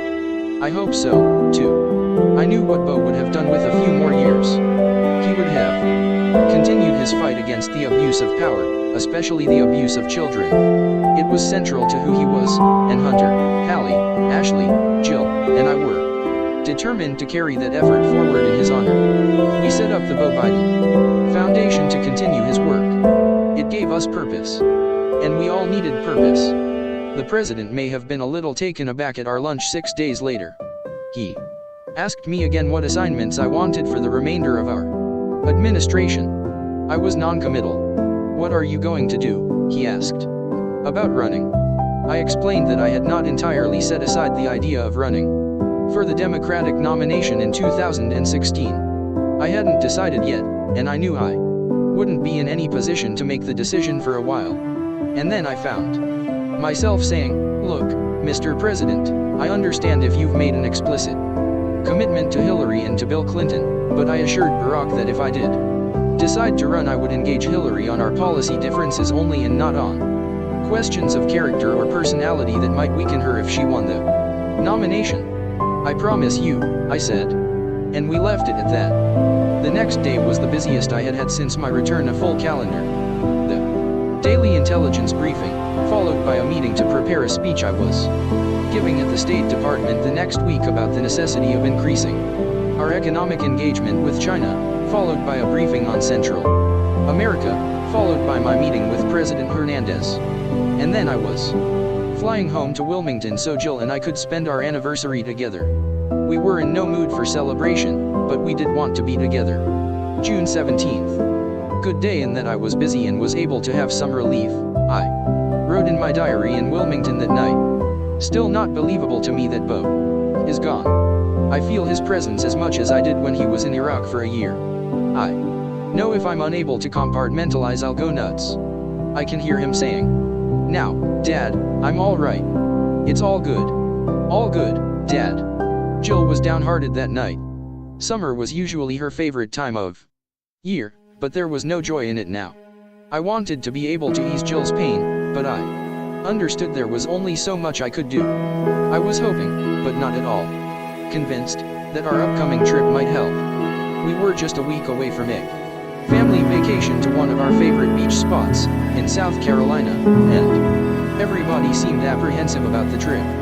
It was going to be difficult for us to all be together for the first time in a place Bo loved without him. But I had made the case that in the aftermath of our loss it was even more important that we continue to do the things that had always meant so much to the family. That we could not let our traditions drift away. That Bo would have wanted us to make the trip. I knew from past experience that as hard as it would be, it was better to go through it than to avoid it. We needed real family time together. So we agreed to try the week at the beach on Kiowa Island. The family was going to fly down on Tuesday, June 23rd, and I would follow a few days later. The lead up to the trip and the trip itself ended up being even more of an emotional roller coaster than I had anticipated. On our anniversary night, 6 days before Jill was scheduled to leave, came word that 9 innocent people had been killed at a black church in Charleston, South Carolina. Among the victims was the pastor of Emmanuel AIM Church, the Reverend Clement Pinckney, a man I had come to know. Reverend Pinckney was a state senator making his mark in South Carolina politics, and I had spent time with him at political events. In the past few years, he was just 41 years old, younger even than Bo, with a wife and 2 daughters, ages 11 and 6. The killer was a 21-year-old white supremacist who had walked into the church that evening, accepted an invitation to join the Wednesday night Bible study, sat for the last half hour of the meeting, and then viciously gunned down 9 of the 12 people in the group. The oldest victim was 87 years old, the youngest 26. Among the assassin's professed goals was igniting a race war. Jill and I made a public statement that night, and I began making arrangements to call the families of the victims to offer our condolences. And then we began to steel ourselves for the added event on our schedule the following week. We would be making the trip from Kiowa to Charleston to attend the public memorial for Reverend Pinckney and other Emmanuel victims, and to do what we could to bring some small measure of comfort to their families and friends. I gave Jill a couple of small gifts the next night to try to lift her spirits, but it seemed to have the opposite effect. She said she didn't want dinner. She had a cup of soup and went up to bed at 8:30, while it was still light outside. I was talking to Hunter when she went up. Hud was trying hard to keep me moving forward to the next big goal. He knew Bo's wishes better than I did. But he also knew me. If God appeared to you tomorrow, Dad, he told me, and said, the nomination is yours, but you have to decide now, I know you would say no. In my heart, I told Hunter, I honestly believe that if we run we have a really good chance of winning. Hunter went on to remind me that our family, devastated or not, would grow closer and stronger under the pressure of a presidential campaign. We both knew that the family had always been at its best when we had a clear purpose to unify around, especially when we were up against long odds. But the toll of losing Bo made this an entirely new circumstance. I just wasn't sure that I was emotionally ready and up to the task, which would be an enormous undertaking even in the best of circumstances. We were in Kiowa at just after 10 o'clock on the morning of June 26th, preparing for the ride to the memorial service in Charleston, when the news broke. A historic day here at the Supreme Court, came the report from CNN. From just outside the court, you can probably hear gay rights advocates to my right cheering this decision, authored by Justice Kennedy, saying that the right to marriage is a fundamental right and gays and lesbians cannot be excluded from that right. In this broad ruling by Justice Kennedy, he says the right to marry is a fundamental right, and same-sex couples may not be deprived of liberty, or that right to marriage. So again, ruling today that same-sex marriage is a nationwide constitutional right.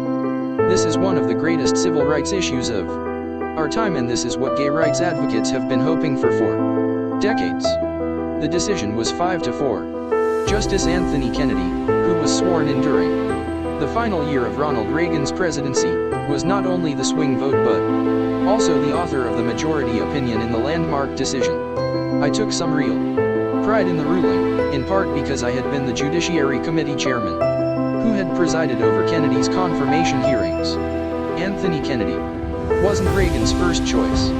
He was only nominated after the confirmation hearings for Reagan's original pick, Robert Bork, had revealed Bork to be so narrow in his reading of the fundamental privacy rights afforded by the Constitution that the Senate had rejected him, 58-42. The no votes included 6 from Reagan's own party. I had worked hard in that hearing to be fair to Bork, who was a distinguished jurist and a remarkably intelligent man. But I also worked hard to show that Judge Bork's views and his record of jurisprudence were at odds with how most Americans viewed our Constitution. Judge Bork believed there were no individual rights in the Constitution that were not literally written into the document itself. The Constitution did not speak explicitly of the right to privacy, or the right to use contraception, or the right of women to be treated equally under the law, or the right to marry somebody of the same sex, so it required a legislature to grant those rights. Courts, in Bork's view, had to defer to the political process in all those matters. Majority rules. I could tell from Anthony Kennedy's testimony in his nomination hearing that he would have a much more generous reading of the Constitution and a much more expansive view of individual rights and equality under the law, and history has shown that to be the case. His majority opinion in the 2015 gay marriage case was the high mark of his 3 decades on the court. The fight for marriage equality was a long, slow battle that required incredible moral and physical courage on the part of really brave gay men and women. Just being public about who they were was an act of courage until not so long ago. Gays and lesbians who came out, stood up, and made their case for equal treatment and equal rights risked a hell of a lot. They demanded their rights in the face of flat-out hatred in a few quarters, which made them prey to physical and emotional abuse. I remember that during the awful scourge of AIDS, many in the conservative fundamentalist clergy and many right-wing officials cruelly claimed that the disease killing thousands of young gay men every year was a judgment from God. But the toughest obstacle gays and lesbians faced was probably not hatred, it was the ignorance of most of their fellow citizens. It took a long time for Americans to begin to understand the simple and obvious truth that gay men and women are overwhelmingly good, decent, honorable people who want and deserve the same rights as anyone else. I didn't fully grasp the pervasiveness of the difficulty they faced until one night in the 1990s. I was a senator then, and got on a train to go back to Wilmington after a Judiciary Committee hearing about gays in the military. One of the men servicing the snack bar of the Amtrak train, a guy I had known for years, had been watching the proceedings and was really demoralized by some of the talk. He heard from the anti-gay crowd. "You know, Senator," he said to me, "I'm gay." "No, I didn't know that," I said. "I've got 2 sons, and one is also gay," he told me. And you know what gets me about these guys? They think that this is a behavior. They think we woke up one morning and said, "God damn, wouldn't it be great to be gay? Wouldn't it be great to be gay? God damn, this will make life easier. Wouldn't it be wonderful? I think I'll be gay." I also remember watching a Senate colleague struggle to comprehend the testimony of Jeffrey Levi, the executive director of the National Gay and Lesbian Task Force, who came to provide testimony at a Judiciary Committee hearing in 1986. Levi made one of the last appearances of the many representatives from outside groups who came in to offer statements at the tail end of the confirmation hearings for William Rehnquist's nomination to be Chief Justice. By the time Levi began his statement, Strom Thurmond and I were the only 2 committee members left at the hearing, the only 2 there when the witness presented the statistic that about 10% of the American population is gay, which means something like 30 million Americans. Strom was genuinely stunned. I think the 84-year-old senator, who had been in elective office since 1933, truly believed he had never known a gay person. "Joe," Strom said to me during Levi's statement, "is that true?" I quietly whispered to Strom that some experts did argue that up to 10% of the population is gay. Strom turned to the young, well-spoken, conservatively dressed witness. "Are you sure that figure is correct?" he asked. Levi then cited the statistics developed a generation earlier by renowned sex researcher Alfred Kinsey. Strom had a hard time processing this fact and wandered down a line of questioning that was not intended to be mean-spirited, but was nonetheless wounding. "Does your organization advocate any kind of treatment for gays and lesbians to see if they can change them and make them normal like other people?" "Well, Senator, we consider ourselves to be quite normal, thank you. We just happen to be different from other people. And the beauty of American society is that, ultimately, we do accept all differences of behavior and viewpoint. It is all the responsible medical community no longer considers homosexuality to be an illness, but rather something that is just a variation of standard behavior. You don't think gays and lesbians are subject to change, or you don't think they could. No more so, Senator, than you don't think they could be converted so they'd be like other people, in some way. Well, we think we are like other people, with one small exception. And, unfortunately, it's the rest of society that makes a big deal out of that exception. A small exception? It's a pretty big exception, isn't it? Unfortunately, society makes it a big exception." Strom put his hand over his microphone and turned to me.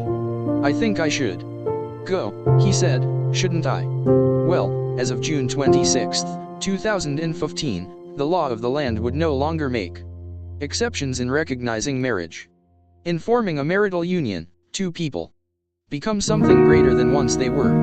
As some of the petitioners in these cases demonstrate, marriage embodies a love that may endure even past death, Kennedy had written in the opinion he read aloud at the Supreme Court that morning. Their hope is not to be condemned to live in loneliness, excluded from one of civilization's oldest institutions. They ask for equal dignity in the eyes of the law. The Constitution grants them that right. I cannot claim to have risked much in advocating equality for the LGBT community, but I felt incredibly proud that day to have played some role in the gay marriage decision. I thought of Bo, who as Attorney General of Delaware, made a point of attending a same-sex wedding on July 1, 2013, the day marriage equality was implemented in our state. He had also filed a legal brief supporting marriage equality in a case before the 9th Circuit back in the fall of 2013, when he was just finishing his first round of radiation and chemotherapy. A few months later he announced that Delaware would recognize same-sex marriages performed in Utah in the narrow window of time when it was legal there. Marriage equality is the law in Delaware, he had said, and I strongly believe that individuals outside our state borders should be equally free to choose whom to love and whom to spend their lives with. I also thought of my dad that morning in Kiowa, and one of the greatest life lessons he taught me when I was a teenager were at a traffic light in downtown Wilmington, and my dad and I caught a glimpse of two men on a nearby corner. They embraced, kissed each other, and then headed off separately to face their days, as I supposed thousands of husbands and wives all over the city did every morning. I just turned and looked at my dad for an explanation. "Joey, it's simple," my dad told me. "They love each other." Barack spoke at the memorial service in Charleston later that afternoon, and he did it magnificently. I'm not sure I ever saw him make a better speech. I focused my own attention on physically embracing the victims' families I had already spoken to offer what comfort I could. And at the funeral, after meeting the families in person, I decided I wanted to go back to Charleston 2 days later for the regular Sunday services at Emmanuel AIM Church. I didn't want to draw attention to my attendance, so we contacted an old friend and longtime supporter, the Reverend Joseph Darby, the presiding elder of the AIM churches in a nearby district. Reverend Darby advised us on how to arrange with Emmanuel's interim pastor for me to go in quietly and without notice. Reverend Darby understood why I wanted to be there without my having to tell him. This congregation was hurting and in need, and I knew my showing up so soon after my son's death could be some source of strength for the Emmanuel family. I also knew it would give me a sense of solace to be of comfort to these people in pain. The act of consoling had always made me feel a little better, and I was hungry to feel better. More than that, I think, I really wanted to feel the extraordinary embrace of Emmanuel AIM Church and its parishioners. I was in need of their strength. I was in need of their grace. Read about the history of that church and the aftermath of its awful new tragedy and you will understand why. Mother Emmanuel had been a haven for its flock and a bulwark against the predations of slavery and racial discrimination for nearly 200 years. The church was struggling to keep hold of the younger community, and losing membership in 2015, but it had not lost its way. The people of Emmanuel I had read about, and the parishioners I had met at the memorial a couple of days earlier, seemed free of the emotional scar tissue of bitterness and cynicism one would have expected from people who had been struggling so long against others who were determined to hate them. I had been awestruck by their capacity for forgiveness, even for a murderer who remorselessly shot and killed 9 of their best and most beloved. The daughter of one of the victims had gone to the bond hearing to talk to her mother's killer. "I will never talk to her ever again. I will never be able to hold her again," Nadine Collier said of her mother, as the gunman stared blankly. "But I forgive you and have mercy on your soul. You hurt me. You hurt a lot of people. But God forgives you. And I forgive you." The mother of the youngest victim was having a harder time with forgiveness.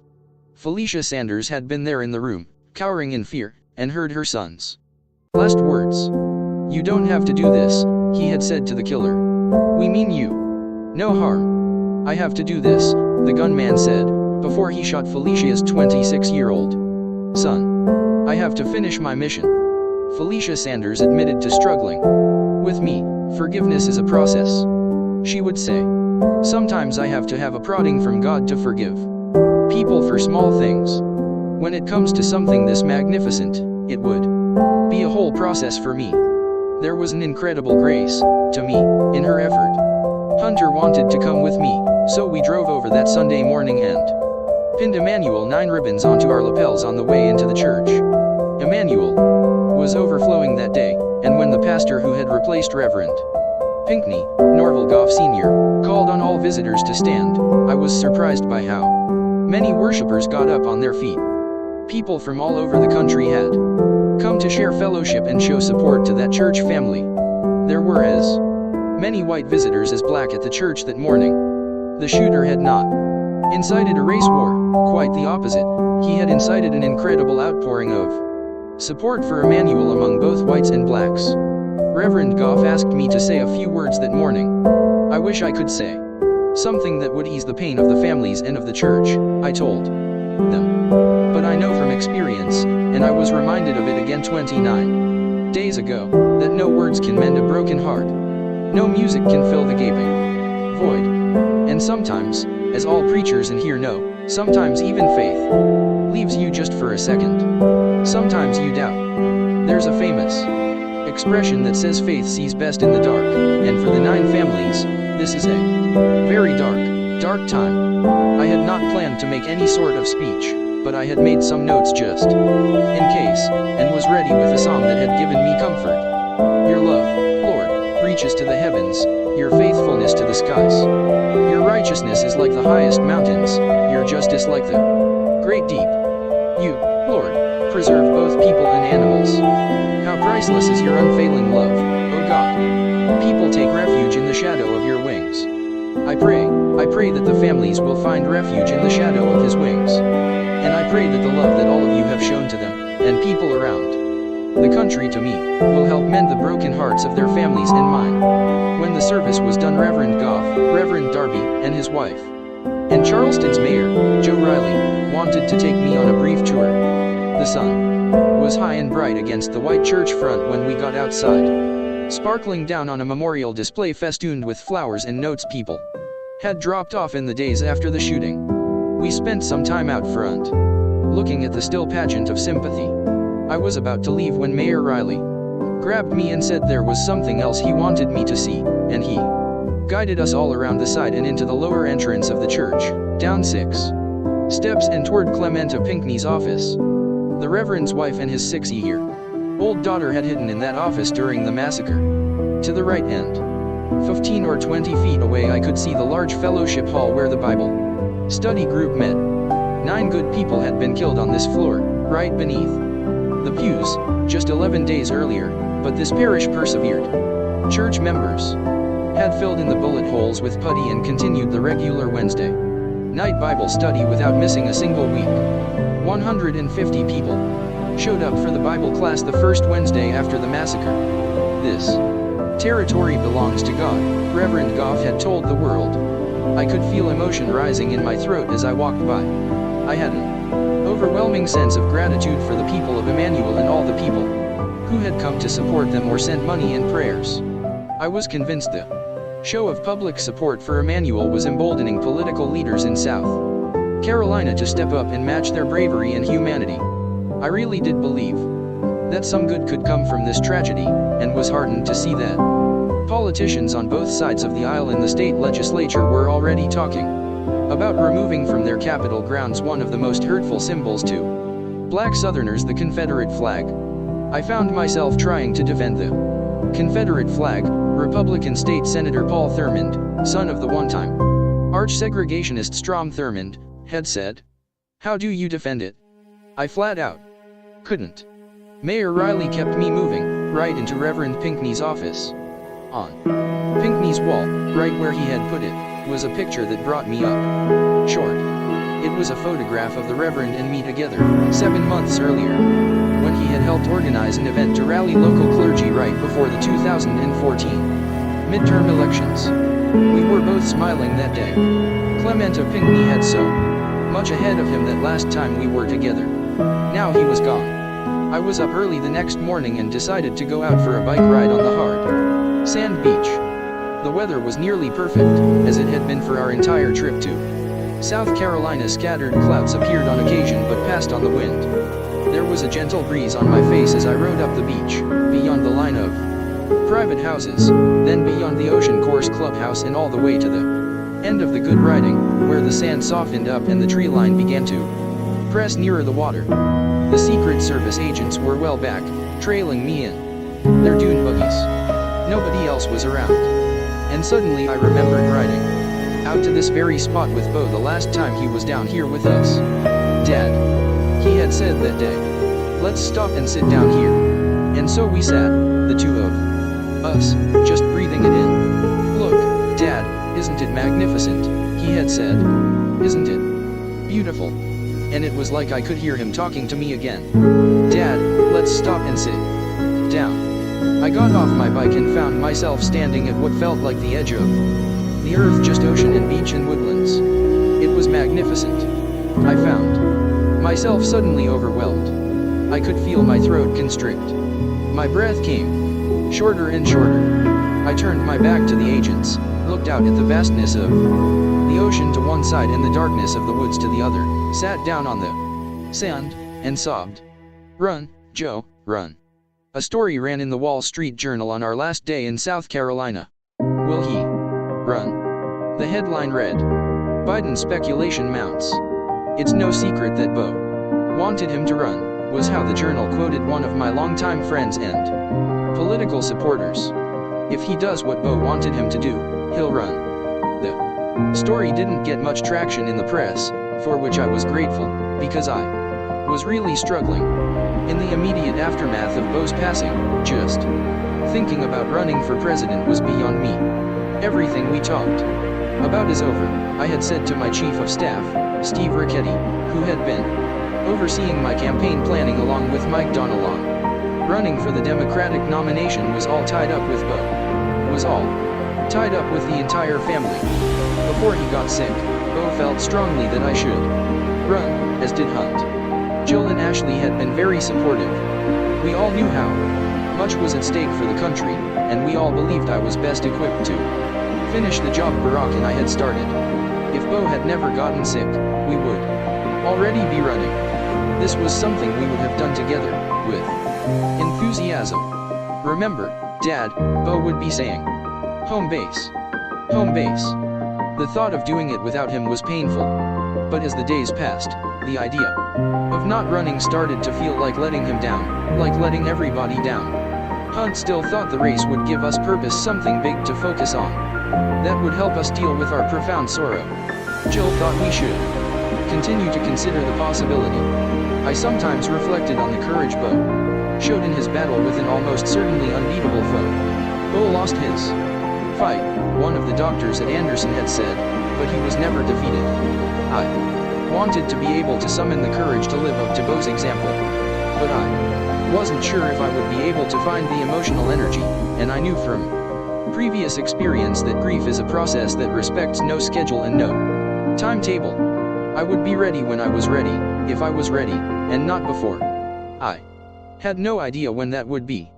But I also knew that if there was any chance for me to run, the complicated mechanics of mounting a campaign had to be considered. So I asked Mike and Steve to take some time outside of their regular day jobs to do a serious analysis. Was there still a path? Could we actually have a campaign ready in time to win? It didn't take them much time to restart the process. The truth is, we had begun talking seriously about the 2016 presidential race in the summer of 2013. When Steve dropped me off at the train station for the August vacation that year, we had already developed a message and a game plan we were going to begin to execute. But just a few days later, Jill and I and the entire family had found ourselves at the MD Anderson Cancer Center absorbing the news of Beau's diagnosis, and we had put everything on hold. Now Mike and Steve got to work quickly, and by the second week of July, after conferring with other advisors, they had made a serious assessment of the current state of the race and whether there was still an opening for me. We had a series of meetings in the few blank spaces in my official calendar over 3 days to discuss whether or not it was even plausible. The group was my most trusted circle only: Jill, Hunter, and Ashley, my sister Vel, my longtime friend and chief of staff in my early Senate days, Ted Kaufman, Steve and Mike. The consensus was that the race was still wide open, and if we did well in the early states we could compete all the way to the end and had a good chance of winning the nomination. We thought there was enough time to put together the money and the ground game to compete in the 4 early states: Iowa, New Hampshire, Nevada, and South Carolina. And if we did as well as we hoped, we knew there would be no problem raising money for the rest of the campaign. Somebody pointed out that defeat, especially a big defeat of a sitting vice president, would be a real hit to my legacy. There's no romantic dignity in losing, they said. Understand, if you lose, it will be a big loss. I just took it in. I understood the difference between an electoral loss and real loss. I wasn't afraid of losing a political race. And I believed that if I could muster the courage to run, I'd be the best qualified, most capable person in the field. The instinct in the room was to keep alive the possibility of a run. My small team got to work on the nuts and bolts of a presidential campaign: field staff, fundraising, and message. Greg Schultz, who had run Ohio for Obama Biden and knew the best organizers around the country, volunteered to put together a field operation, and Michael Shrum, the former Deputy National Finance Director at the DNC, volunteered to organize a staff to develop a fundraising plan. Mike Donelon already had a clear idea of what the message should be. It wasn't fundamentally different from the message we had developed 2 years earlier, and he was going to turn it into an announcement speech. It would also function as the mission statement. Here is why I am running, and here is why I believe in the mission so deeply. If you can't write a good announcement speech, somebody said, you shouldn't run. I think we all emerged from those meetings with a belief that we still had enough time and that we needed to be moving forward. But it didn't take me long to realize how far away I was from being emotionally ready for a presidential campaign, and how hard the decision to run was going to be.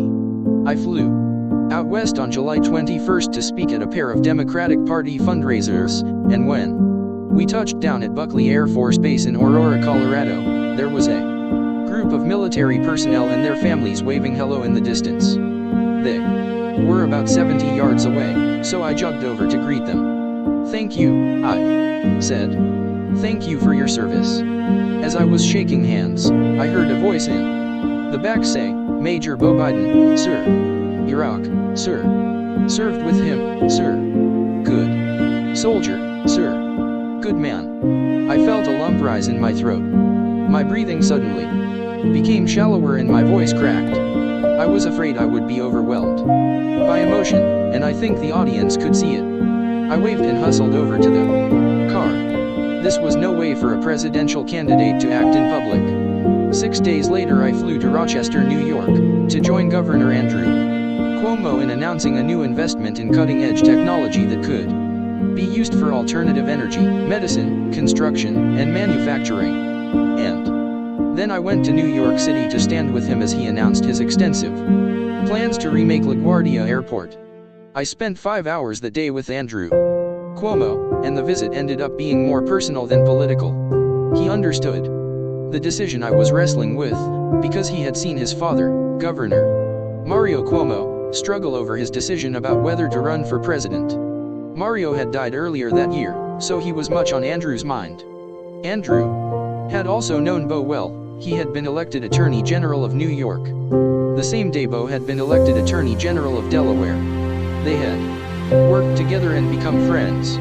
Andrew told me he and Bo used to commiserate about being aspiring politicians who were also the sons of well-known office holders.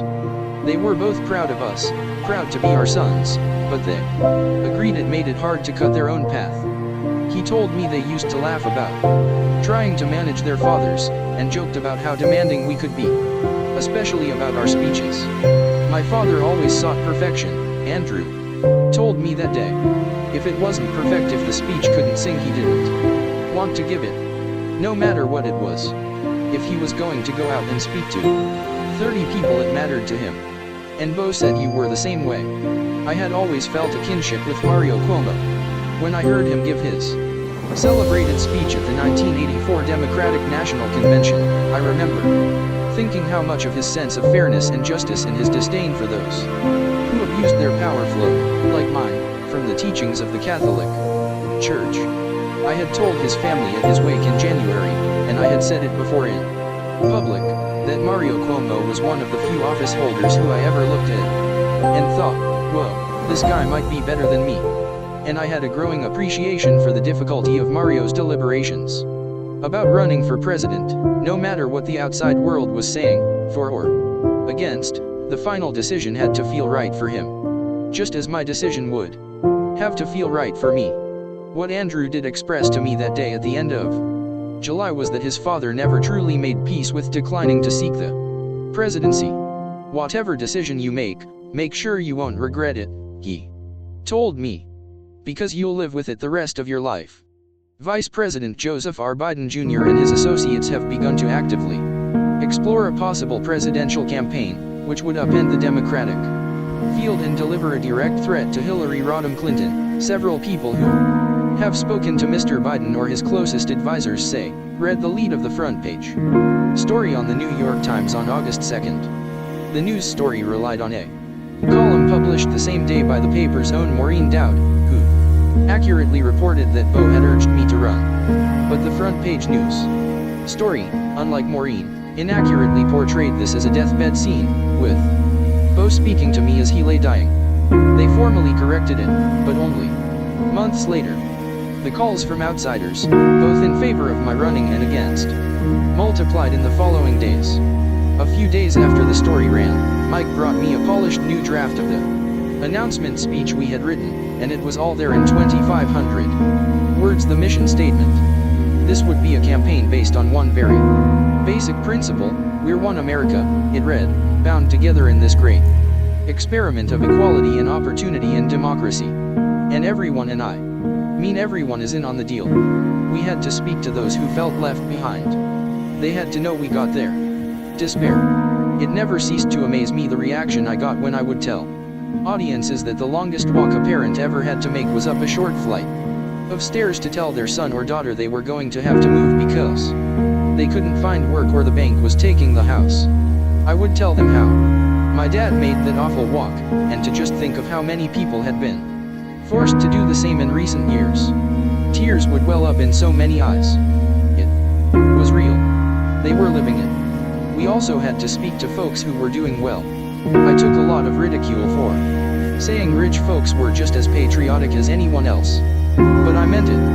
I had no doubt that most wealthy Americans were willing to forego one more tax break in order to better educate our children, or to rebuild this nation's infrastructure, or to provide decent health care to everybody who needs it.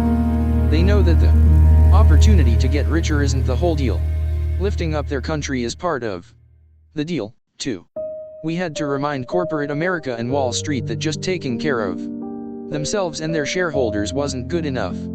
They had a responsibility to their workers, their communities, and their country, too. Not to shame them, not to harangue them, but to remind them that a long history of shared prosperity and a secure and growing middle class is why America has had the most stable political democracy in the world. If we lose that, and we were losing it, no amount of money will hold back the anger and the pitchforks. This wasn't just about profits and economics. This was about the social stability of this nation. And most of all, we had to speak to the great middle class of the nation. And not just to their concerns, but to their aspirations, too. Revitalizing the hopes of the middle class, not shrinking them, was what this campaign was all about. To speak to the middle class, I felt we had to do one more thing. Biden for president was going to reject the super PAC system. It was tempting to play the game because we would be getting such a late start. And for the first time in all my years of campaigning, I knew there was big money out there for me. But I also knew people were sick of it all. We the people didn't ring so true anymore. It was more like we the donors. And everybody understood that in a system awash with money, the middle class didn't have a fighting chance. Rejecting super PAC money wasn't a hardship for me. It felt like coming full circle. One of the very first bills I wrote as a United States Senator was for public funding of elections. Now, foolhardy or not, I was going to try to upend the new money rush that was overwhelming our politics. I was sure this message would stand out, because the campaign I was witnessing in the summer of 2015 was so negative, so dreary, so divisive, so personal, so small. I didn't buy the woe is me attitude about our national prospects that was being peddled by the other candidates. We had come through so much as a nation, and we were heading in the right direction. The country had dug out of an incredible hole in the previous 6 years, thanks to President Obama. Our administration had helped to create 13 million new jobs and overseen a record 67 straight months of private sector job creation. The nation's deficit had been cut in half. And we were finally moving from recovery to resurgence. The country was poised to take off. I was proud to have worked alongside the president throughout it all, and proud to run on our record without apology, or reservation, or retreat. And as I would tell anyone who asked, I was happy to shoulder the blame for anything we got wrong, just as long as they were willing to give me at least some of the credit for what we got right. And now, we were at a turning point. Now we were in a position where we could move from what we had to do to what we wanted to do. That made the prospect of a presidential campaign exciting and liberating. Starting so late, with no money, with all the smart people writing me off, I knew what I was up against. Which meant a cautious trim around the edges. Campaign was pointless. So Biden for president was going to go big. Because, frankly, at this point in my career and after all my family had been through, anything less just wasn't worth it. We were going to go after a tax system that had lost all fairness and made no sense. We were going to get rid of the trust fund tax break and the carried interest giveaway to hedge fund managers. We were going to put an end to taxing earned income more heavily than unearned income, because I didn't see why people who invested for a living were being treated better than people who worked for a living. And we were going after the mountain of loopholes that had built up over the years. We had gone from having $600 billion worth of so-called tax expenditures, i.e., loopholes, in the federal budget when Ronald Reagan was president to more than $1.3 trillion. Today, no one could tell me they all made sense. That's why I'd long thought that when people would tell me we didn't have the money to handle our problems, it was just nonsense. Just getting rid of the trust fund tax break could pay for free community college tuition. Just that alone. A $15 minimum wage. Free tuition at our public colleges and universities. Real job training. On-site affordable child care. Equal pay for women. Strengthening the Affordable Care Act. A job creation program built on investing in and modernizing our roads and bridges and our water and sewer systems. A middle-class tax cut. These were all within our power. It was a question of will. So many of the presidential campaigns that summer seemed locked in the past. A fight over what happened, what went wrong, what America had lost. If I ran, I wanted to paint a picture of America's future, what we could become, how everyone could be dealt back into the deal. We needed what I called an American renewal project. That wasn't just about our needs, it was about our spirit, too.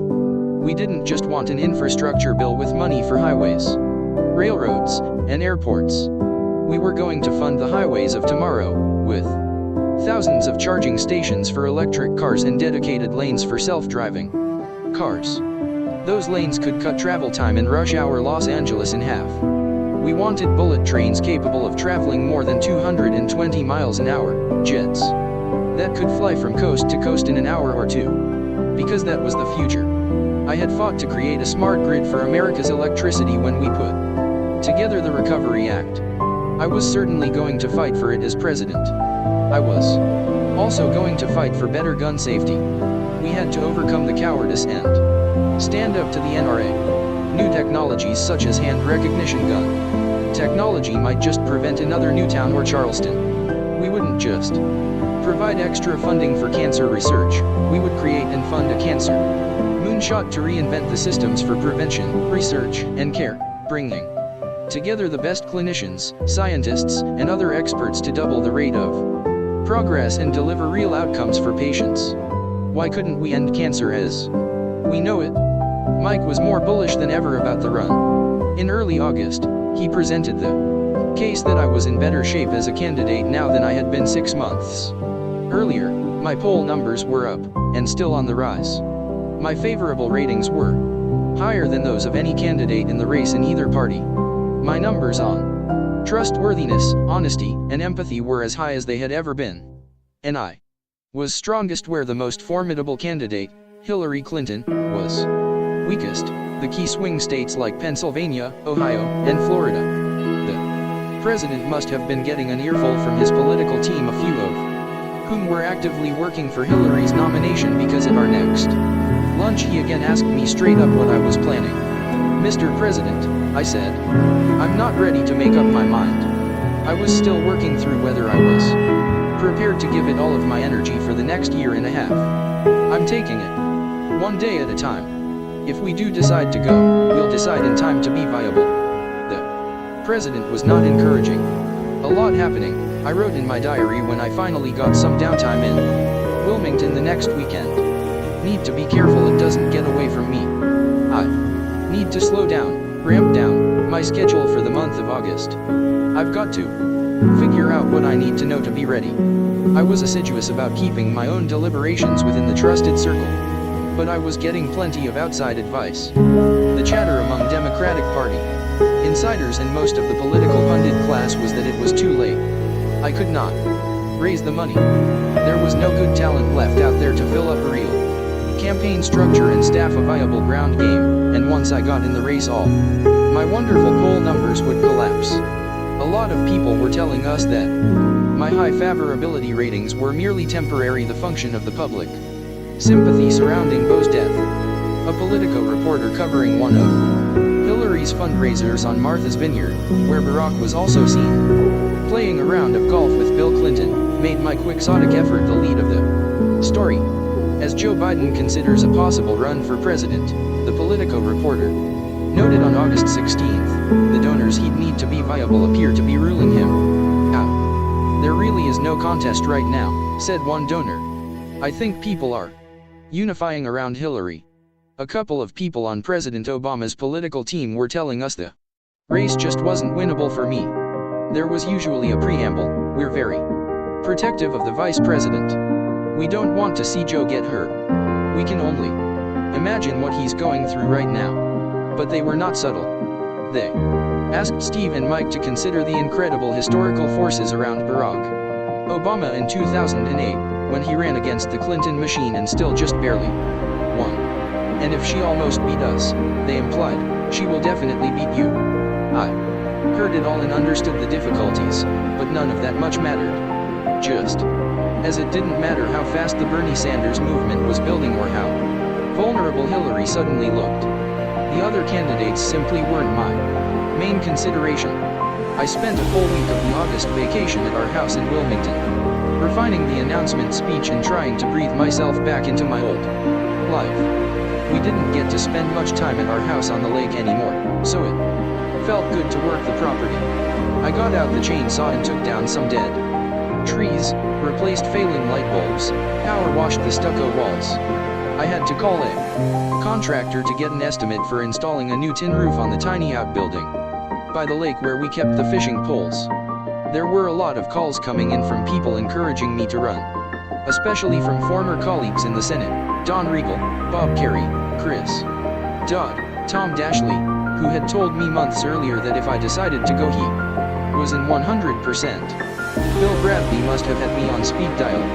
Gary Hart weighed in. So did Kent Conrad. Joe has a humanity about him that comes across, the former senator from North Dakota said publicly. He is for real. He believes in things. He is able to articulate his values, and I think he would acquit himself extremely well. The former governor of Iowa, Chet Culver, called to say the state was wide open and he was ready to help. The former chairman of the South Carolina Democratic Party, Dick Harpootlian, was urging me to get in the race. The country needs Joe Biden, he was saying in public. And my best political operative in South Carolina, Trip King, had a list of serious supporters, including Charleston Mayor Joe Riley and, by his count, more than half of the 23 members of the Black Caucus in the state legislature. Some of Obama's top fundraisers called to sign on, like Azadeh Rajai, the nominee to be ambassador to Sweden, who offered to stay home and be my national finance chairman instead, and Denise Bauer, who said she was willing to leave her job as ambassador to Belgium to come home and help me. There were dozens of others, including mayors, state legislators, fundraisers, and Democratic campaign consultants. I promised to keep all these calls and offers confidential. I didn't want to leave anybody out on a limb in case I decided I wasn't able to run. I didn't want their loyalty to me to jeopardize their relationship with another candidate. There were a few different kinds of messages being sent my way through the press. I just want the vice president to do what's right for him and his family, Hillary said at a campaign stop in Iowa. I have a great deal of admiration and affection for him. I think he has to make what is a very difficult decision for himself and his family. He should have the space and opportunity to decide what he wants to do. But by then the opposition research had already started on me.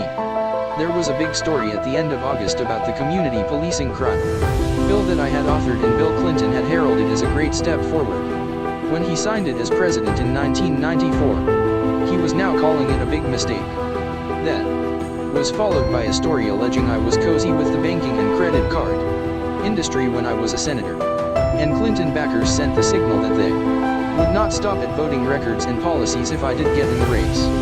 There's not a whole lot of daylight on issues, that's the problem, one of her supporters told a reporter from Politico. The attack would be on his aptitude to be president. And that's going to be a very tough thing to do. I focused on the calls of support, which meant a lot to me, especially coming from people who had known and served with me over the years. This support would make a difference if I ran, but it didn't make the decision any easier. The real issue, the crux of the matter, was brought home during that full week in Wilmington in August. Bo's children, Hunter and Natalie, were just a 5-minute drive away, so they spent a lot of time at our house. Hunter could hop on a little plastic skiff and paddle diagonally across the lake, from the dock to the far end, 150 yards away, then go exploring in the woods and emerge with a newly captured turtle. Natalie spent most of her time at the pool. The best times were when we were all together at the pool, down below the back porch in the sunroom, splashing around in the water or lolling in the sun. Pop, Natalie would say sometimes, "I see Daddy all the time." Hunter would lie down on my chest, out in the sun, and fall asleep. "You smell like Daddy," he said one afternoon, with his head on my chest. "You're not going to leave me, are you, Pop?" I thought the decision was going to be simple after that. My grief had its own specific weight, and it was not feeling any lighter at the end of August. I knew, also, from hard-earned experience, that the second year is in some ways the hardest. The shock is over, as is the strangeness of living through all the first holidays and anniversaries and birthdays, and the undeniable permanence of the loss begins to settle in.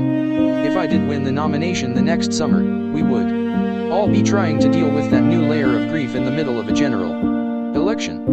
The thing to do would be to get out now, while all those people who were sticking by me had a chance to go claim their places in another campaign. But I kept hearing Bo, "Promise me, Dad. Promise me you are going to be okay." Jill was not pushing me to run, but she didn't want me to make my choice until I was sure. She understood exactly what I was going through, how much I was hurting, because she was going through it, too. She kept saying, "Keep your shoulders back, Joe. Keep your shoulders back. Smile when you talk about Bo." Steve and Mike were telling me to just give it a little more time, that my resilience was what was going to set me apart. And on Labor Day, out in the open air, at a parade in downtown Pittsburgh, it felt as if something was happening. I was surprised by the reception I received. So were Leo Gerard, the president of the Steel Workers Union, and Rich Trumka, the head of the AFL-CIO, who were both there with me. The response was overwhelming. Thousands of people lined the street. 1,000 or more marched. It was a big, loud, excited crowd. Young, old, white, black, Hispanic. An 8-year-old boy in a Superman t-shirt. Teenage girls in bright-colored headbands. Working moms with women of steel shirts. Middle-aged men with their grandchildren on their shoulders. There were skateboards, bikes, and wheelchairs. It felt like America. There were chants of "Run, Joe, run." People holding up hand-lettered "Biden for President" signs. I think the enthusiasm caught the press off guard as well. I felt like I was back in my old form. This was the first physical manifestation of the momentum I had felt building for the last 6 weeks. There were too many people to greet them all, but I tried to get to as many as I could. I found myself jogging, faster and faster, zigzagging from one side of the avenue to the other, chest out and shoulders back, trying to get to more people as I went. It was hot, but I felt alive. It felt good. Really good. ABC World News Tonight led its broadcast with me that night. A fired up Joe Biden. Is this a man in the running? And things just started to roll from there. 3 days later I was a featured guest on the first week of the new Late Show with Stephen Colbert.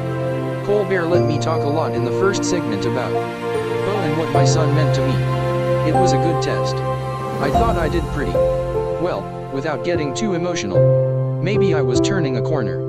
By the time We came back from the commercial break. His crowd was chanting, "Joe, Joe, Joe, Joe. Do you have anything to tell us about your plans?" he asked. Look, I don't think any man or woman should run for president unless number 1, they know exactly why they would want to be president.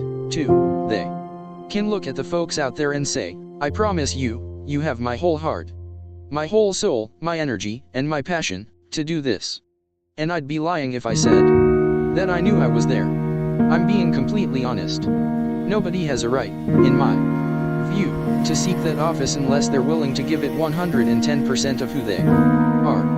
I'm optimistic, I'm positive about where we're going, but I find myself, I started to get emotional again.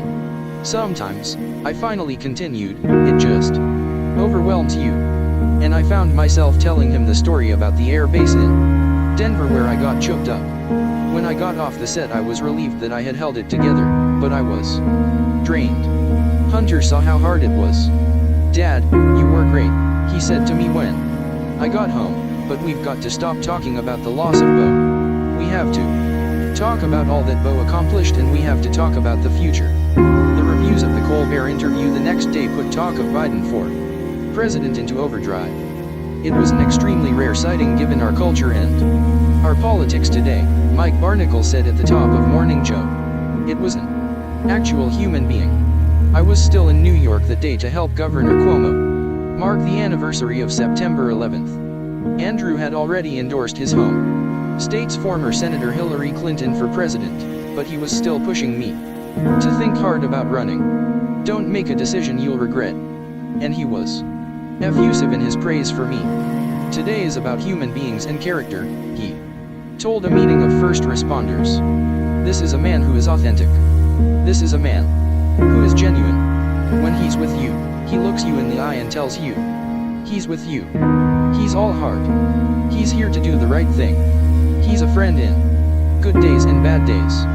4 days later the conservative New York Times columnist David Brooks wrote that my appearance on Colbert had changed his mind.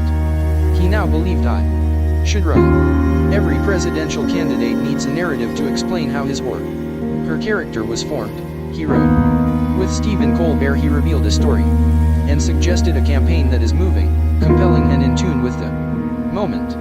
2 days after that, on the trip that put me over the million-mile mark for official travel as vice president, the mayor of Los Angeles leaned on me to run. Even more surprising, an executive in the entertainment industry insisted that I had more support in the Hollywood community than Hillary. He said I could raise money there without a problem. George Clooney got in touch with Steve Ricketty soon after that. "I love Joe Biden," he told my chief of staff, "and if he decides to do this I will step up with any and all assistance I can provide. I think I've proved I'm a pretty good fundraiser, so that's all anyone asks me to do. But I am invested in this. I am willing to take a campaign role if you want me." Mike kept saying the good feelings about me were not dissipating. In fact, my character numbers were getting better. As a matter of politics, my personal traits, my message, my history, the case for my candidacy was growing stronger, he said. Authenticity mattered more and more to voters. The need in the field for somebody to speak to the middle class was more urgent and the call for somebody who could work across partisan divides more insistent. Mike believed even more strongly in September than he did in July that I could win. Bill Bradley called, again, when I got back from California. This was my time, he insisted. He told me about a woman he'd overheard in a coffee shop saying I ought to run. "And I do not want to see him attacked," she had said to a friend. "He has been through too much. Joe, sometimes the man meets the moment," my old colleague told me. "Tragedy has bonded you to the public, and you can build on that. Joe, this is your moment. You'll take the entire country with you if you stand up." He told me he wasn't trying to pressure me, that I should take my time and be sure I was ready for this. It wasn't too late, he said, if that woman in the coffee shop was right. "You're a special case. I knew it would be an uphill race against Hillary, but I thought I could win." It had to have been very tough for her to make the decision to run, because she knew her detractors would come after her. And they did. Her numbers, in the face of relentless attacks by Republicans and critical press coverage, were declining. Bernie Sanders was polling 11 points ahead of her in New Hampshire and had closed to a tie in Iowa. She was unable to shake the focus on her emails and the speaking fees from Wall Street. I wasn't sure how much it mattered, but I was running stronger than her in head-to-head matchups against the Republicans in the field. For a guy who is not running for president, said the director of Monmouth University Polling Institute, Biden sure is making headway against the front-runner. The firefighters union had decided to withhold their endorsement of her until I made up my mind. The head of the AFL-CIO was saying nice things about me, which was causing great consternation at Hillary's headquarters. It was clear the Clinton campaign was very worried about my entering the race. A sharp new dynamic was rising. Steve and Mike had been getting calls for months from close friends in the Clinton campaign and people they had worked with on President Obama's team. They tended to be fishing expeditions. So what are you guys up to? This isn't for real, is it? But there was a new edge to the calls. The Clinton camp had started to rethink the old narrative they were pitching about my self-destructive, quixotic errand. Now they were saying that if I ran, I was going to be such a powerful force that I would split the party in half, or take so many votes from Hillary that Bernie would waltz off with the nomination. Then the general election would be lost for sure. A few close advisors to Obama were still telling Steve and Mike we couldn't win. Why don't you get it?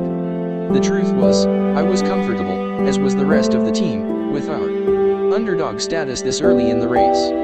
The increasing pushback made everybody a little bit angry and a lot determined. Steve made the case to anybody in the building who would listen that I had earned the right to make my own decision, and that no one should prejudge the race for the Democratic nomination before the first vote was cast. I could tell the people on my own team were starting to get their game faces on by the beginning of October. We called a meeting for October 5th to make a final judgment on whether or not we could put a first-rate team on the ground and raise the necessary money.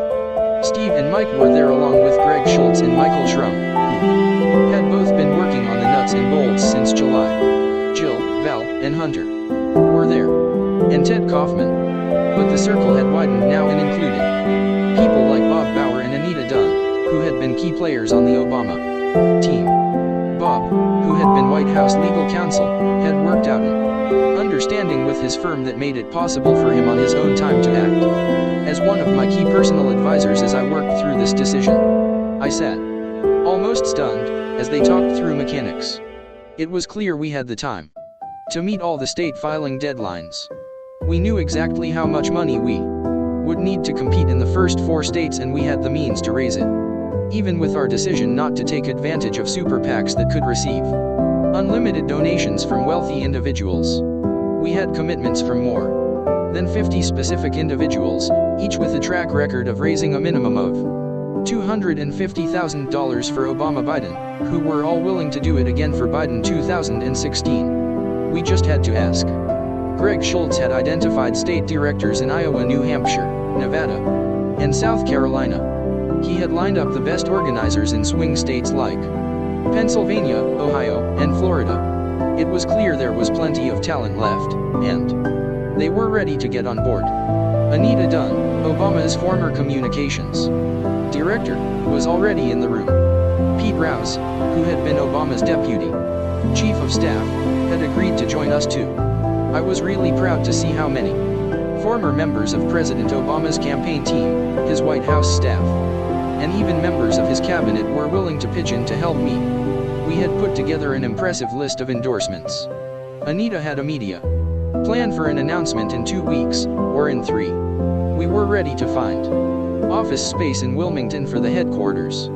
By the end of the meeting, it was clear to everybody in the room that we had the ability to staff a first-rate field operation and the capacity to raise the money to get us through the first 4 contests. I hadn't been sure of any of that at the beginning of July, but I was certain of it on October 5th. Only one thing could stop me now, and that was me. The next day, October 6th, a story in Politico really threw me. The staff didn't even want me to see the headline exclusive. Biden himself leaked word of his son's dying wish. Joe Biden has been making his 2016 deliberations all about his late son since August, the Politico story said. August 1, to be exact. The day renowned Hillary Clinton critic Maureen Dowd published a column that marked a turning point in the presidential speculation. Biden had effectively placed an ad in the New York Times. I should have seen this coming, I guess. But the Politico story exceeded even my worst expectations of what the opposition was going to be like. The idea that I would use my son's death to political advantage was sickening. I didn't think anybody would believe the charge, but I could feel my anger rise. And I understood the danger of that, especially in my present emotional state. If this thing about Bo came up somewhere in my hearing, I was afraid I would not be able to control my rage, and I would say or do something I would regret. What turned out to be our final campaign meeting ran late into the night on Tuesday, October 20th. The staff was still going through the specifics of the rollout when I noticed Mike Donelon really watching me. Mike had known me for 30 years. He had been at my side as we developed our message for 2016. And he had pushed back hard at all the naysayers along the way. Don't take this away from him, he would say. Mike later told me that looking at me that night, as it got to 0 hour, he could see my jaw clenching tighter. The pain he read on my face was off the charts. Mike also knew that Jill would have supported the decision to go, but he thought he saw dread in her eyes. I caught him looking at me and gestured. What is it, Mike? I don't think you should do this, he said. It was the first time he had spoken against my running in the 2 years we had been talking about it. I understood Mike wasn't speaking as a political strategist, because I knew how profoundly he believed in my candidacy and that he still believed, like I did, that we could win. He was speaking as a friend. When I sent everybody home that night, it was time for me to decide, and I did. The first person I told was Jill, then Hunter, and Ashley. I got up the next morning and called President Obama to let him know. Then I called Steve and Mike. Steve got on the phone with the White House Chief of Staff, who told him that the president had already said he would do whatever he could to help me. Barack made the generous offer to stand next to me when I made my announcement and invited us to come to the Rose Garden, behind the Oval Office, to do it there. Mike and Steve drove to the Naval Observatory early that morning and got in the car with me so we could spend the short ride to the White House talking about my remarks. It's the right thing to do for the family, I told Mike on the way over. It's the right thing to do for me. The president had Jill and me into the Oval Office to review what I was going to say that morning. He could not have been more supportive. I knew I'd made the right decision when I walked into the Rose Garden with Jill on one side and Barack on the other to explain that I could not make the commitment required to run. Time had run out. The grieving process, I said, doesn't respect or much care about things like filing deadlines or debates and primaries and caucuses. And I was still grieving. I made sure to be upbeat, to keep my shoulders back, to smile. I had no prepared speech, just notes, but I knew I wanted to make it clear that I was still optimistic about the future of the country and that I was not going to stop speaking out. I believe we have to end the divisive partisan politics that is ripping this country apart, and I think we can. It's mean-spirited, it's petty, and it's gone on for much too long. I don't believe, like some do, that it's naive to talk to Republicans.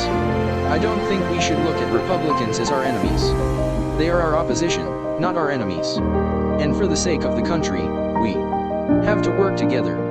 4 more years of this kind of pitched battle may be more than this country can take. And, almost as an afterthought, I said that I did have one regret. If I could be anything, I said, I would have wanted to have been the president that ended cancer, because it's possible. Mike was there in the Rose Garden that day, just observing. Joe Biden looked a little less pained, he would later say, and a little less alive. Epilogue. I was back in the air again on December 6th, heading for Kiev, adding to my million-plus miles traveled as vice president. I had been invited to address the members of Ukraine's parliament, the Rada, and I felt that this was as important a speech as I had ever made in Europe. Ukraine was at the crossroads of history. At the end of 2015, I wanted to mark this moment, and to remind the men and women sitting in the Rada that they were on the cusp of something extraordinary. And like all the most worthwhile things in life, extraordinarily fragile. I had been working hard on the big themes of the speech for weeks, focusing not only on the language of the remarks but the tone I wanted to strike in delivering it. I was still amending the text as we flew east toward Europe.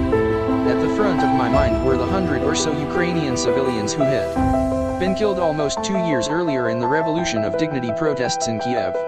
The Heavenly 100, as they had come to be known. These Ukrainians were already enshrined as martyrs to the cause of liberty and independence, but they had been flesh and blood and bone, and had had reasons for hope and happiness, too. So I was also mindful of the very real pain suffered by 100 families who had lost husbands, fathers, sons, wives, mothers, or daughters. And the thousands more who counted these people as dear and intimate friends. Those thousands of Ukrainians could still take solace in the possibility that the lives lost would be redeemed by a glorious new beginning for their country. Amidst fire and ice, snipers on rooftops, the Heavenly 100 paid the ultimate price of patriots the world over. Read the speech I was working through. Their blood and courage delivering to the Ukrainian people a second chance for freedom. Their sacrifice, to put it bluntly, is now your obligation. Time was running out on the Ukrainian government to get it right. The country's economy was cracking, while Vladimir Putin continued applying force at all the weakest pressure points: the supplies of energy, the bond market, the venality long endemic in both business and politics in Ukraine. Corruption was strangling economic growth, hollowing out the military, and destroying trust in government. The Rada had created the new National Anti-Corruption Bureau and staffed it with detectives, but the new agency had not yet prosecuted anyone. And graft was still rampant in both the major political parties.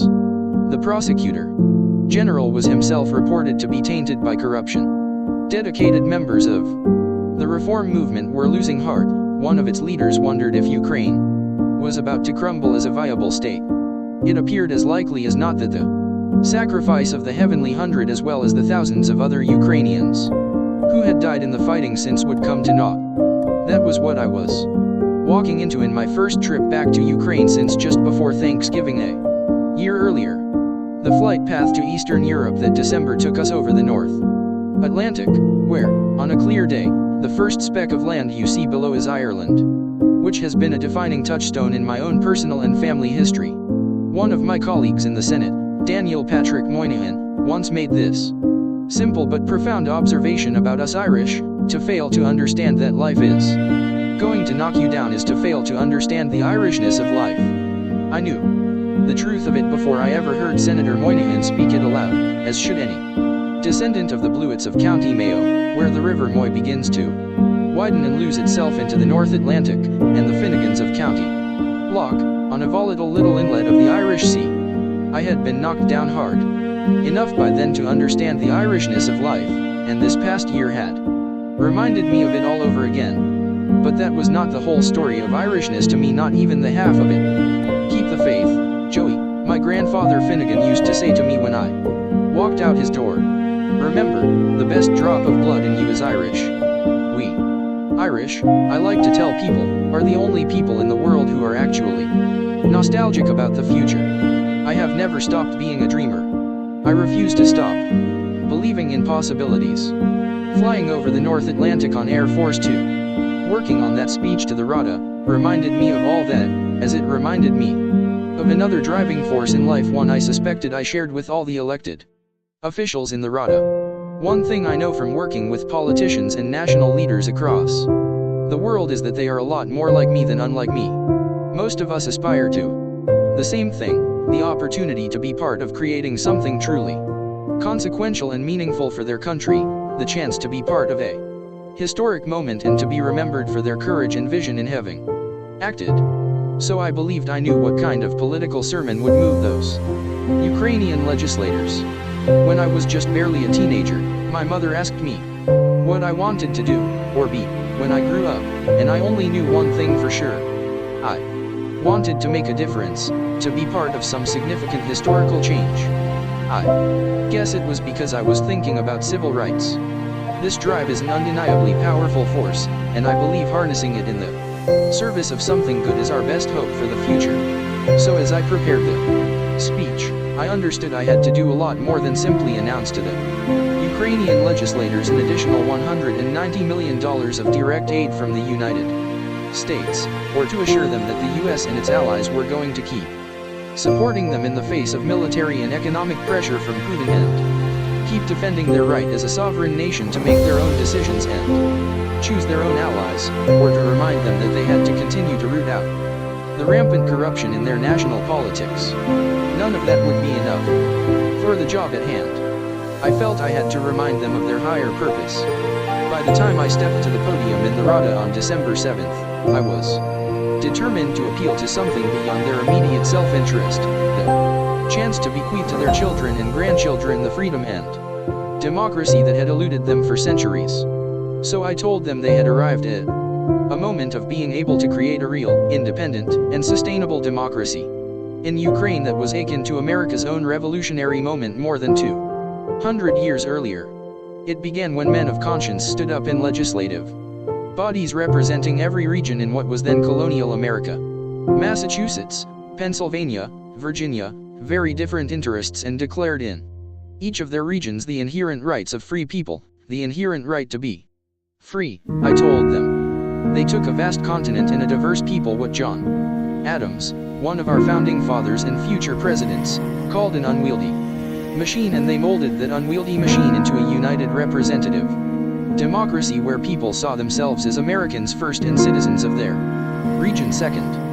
The accomplishment put Washington, Adams, Jefferson, Franklin, Madison, Hamilton, and dozens of others into the history books. You have a historic opportunity to be remembered as the Rada that finally and permanently laid in place the pillars of freedom that your people have longed for, yearned for so many years.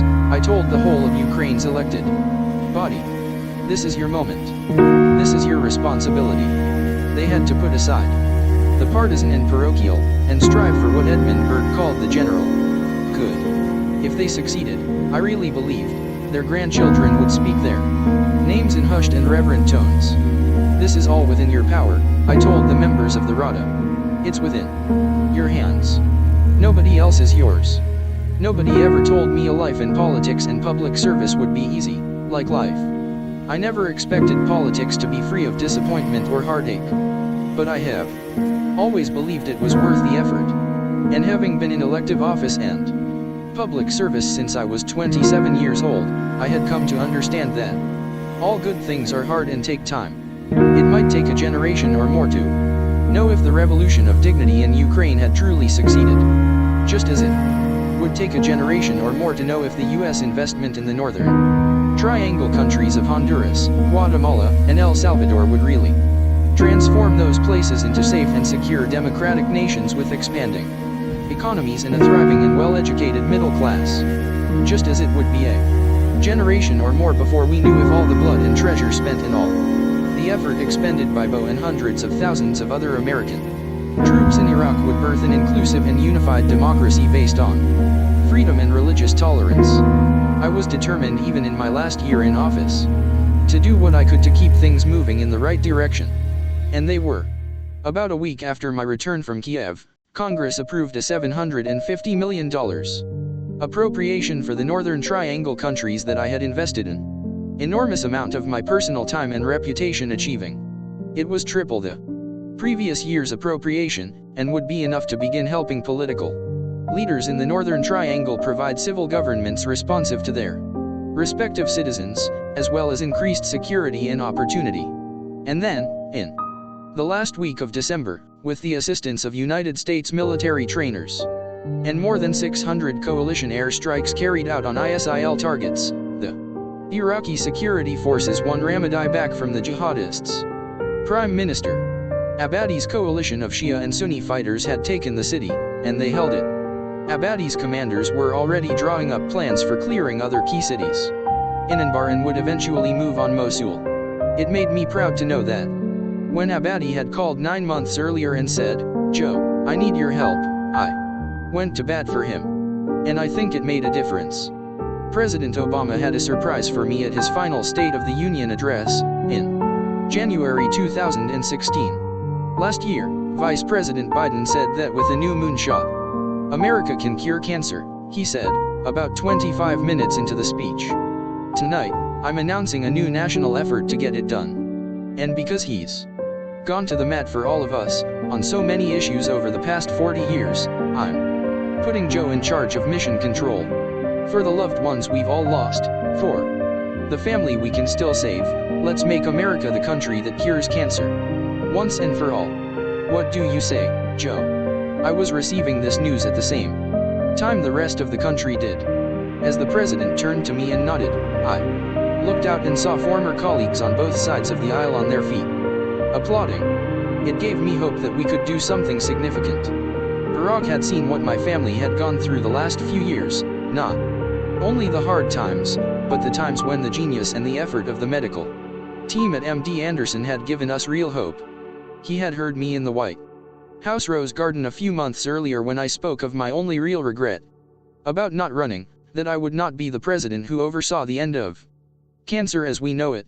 When the president handed me mission control, every member of the federal bureaucracy knew that I had his full authority to marshal all the assets within the government as well as to reach out to the expert community nationally and internationally.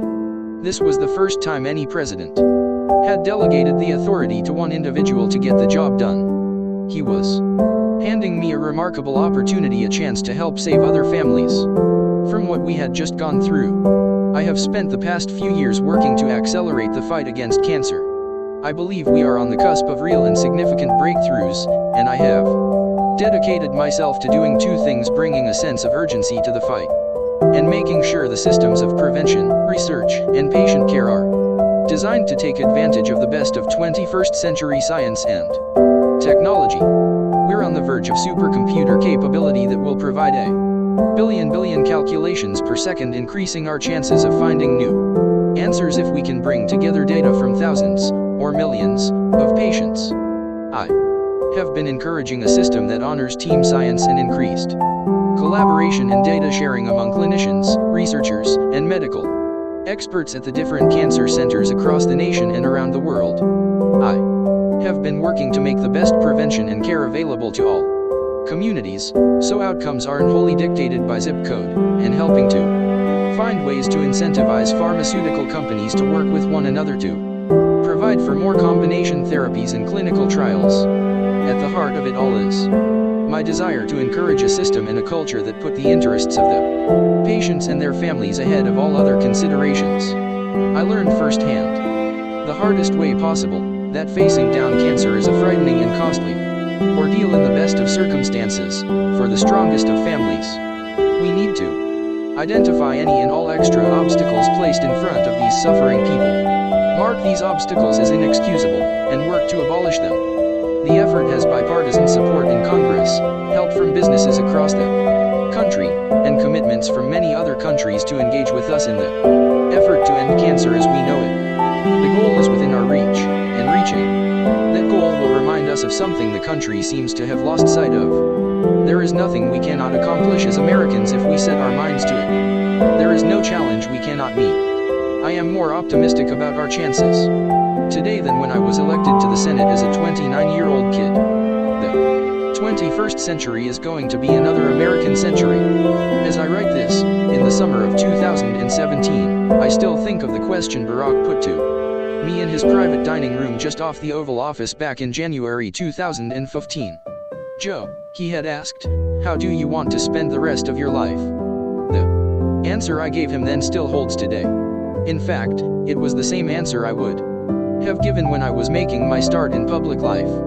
The same answer I would have given every time I ran for the United States Senate. The same answer I would have given when I left my 36-year career in the Senate to become vice president. The same answer I would have given before Bo got his diagnosis, and all through his battle with cancer, and every day since. The difference now is that I have another voice in my head, both calming and insistent. You've got to promise me, Dad, that no matter what happens, you're going to be alright. Give me your word, Dad. You're going to be alright. Bo had not been explicit that night at his dinner table, just weeks before our final Nantucket Thanksgiving together, when he asked me to make that promise. He didn't have to be. We could always finish each other's thoughts. Bo's meaning was clear. He was also counting on Hunt to be there to make sure I kept my promise. And I wear Bo's rosary around my wrist every day now, as I have since he passed, as a reminder of what he was expecting of me. I had to do my duty for the duration. I had to do my job as husband, father, and pop. I had to pull my weight to help Hallie take care of the children, Natalie, and Hunter. I had to be present for Jill and Hunt and Ashley. But family was not the main thing. Bo knew the family was built solid, that there was no tide strong enough to wash it away. He had faith that it would endure. There was so much more for me to do beyond the family, and he was worried I would retreat from my obligations to the wider world. Bo was insisting that I stay true to myself and to all the things I had worked for over the years. He was making me promise to stay engaged in the public life of the nation and the world. Home base, Dad. Home base. So how do I want to spend the rest of my life? I want to spend as much time as I can with my family, and I want to help change the country and the world for the better. That duty does much more than give me purpose, it gives me something to hope for. It makes me nostalgic for the future. This concludes the narrative of Joe Biden book entitled Promise Me, Dad, A Year of Hope, Hardship, and Purpose. Dear members of the YIS Media family, we sincerely hope that you are happy with the story. Give us credit for your sacrifice of time and follow up. Stay safe until we meet in another book.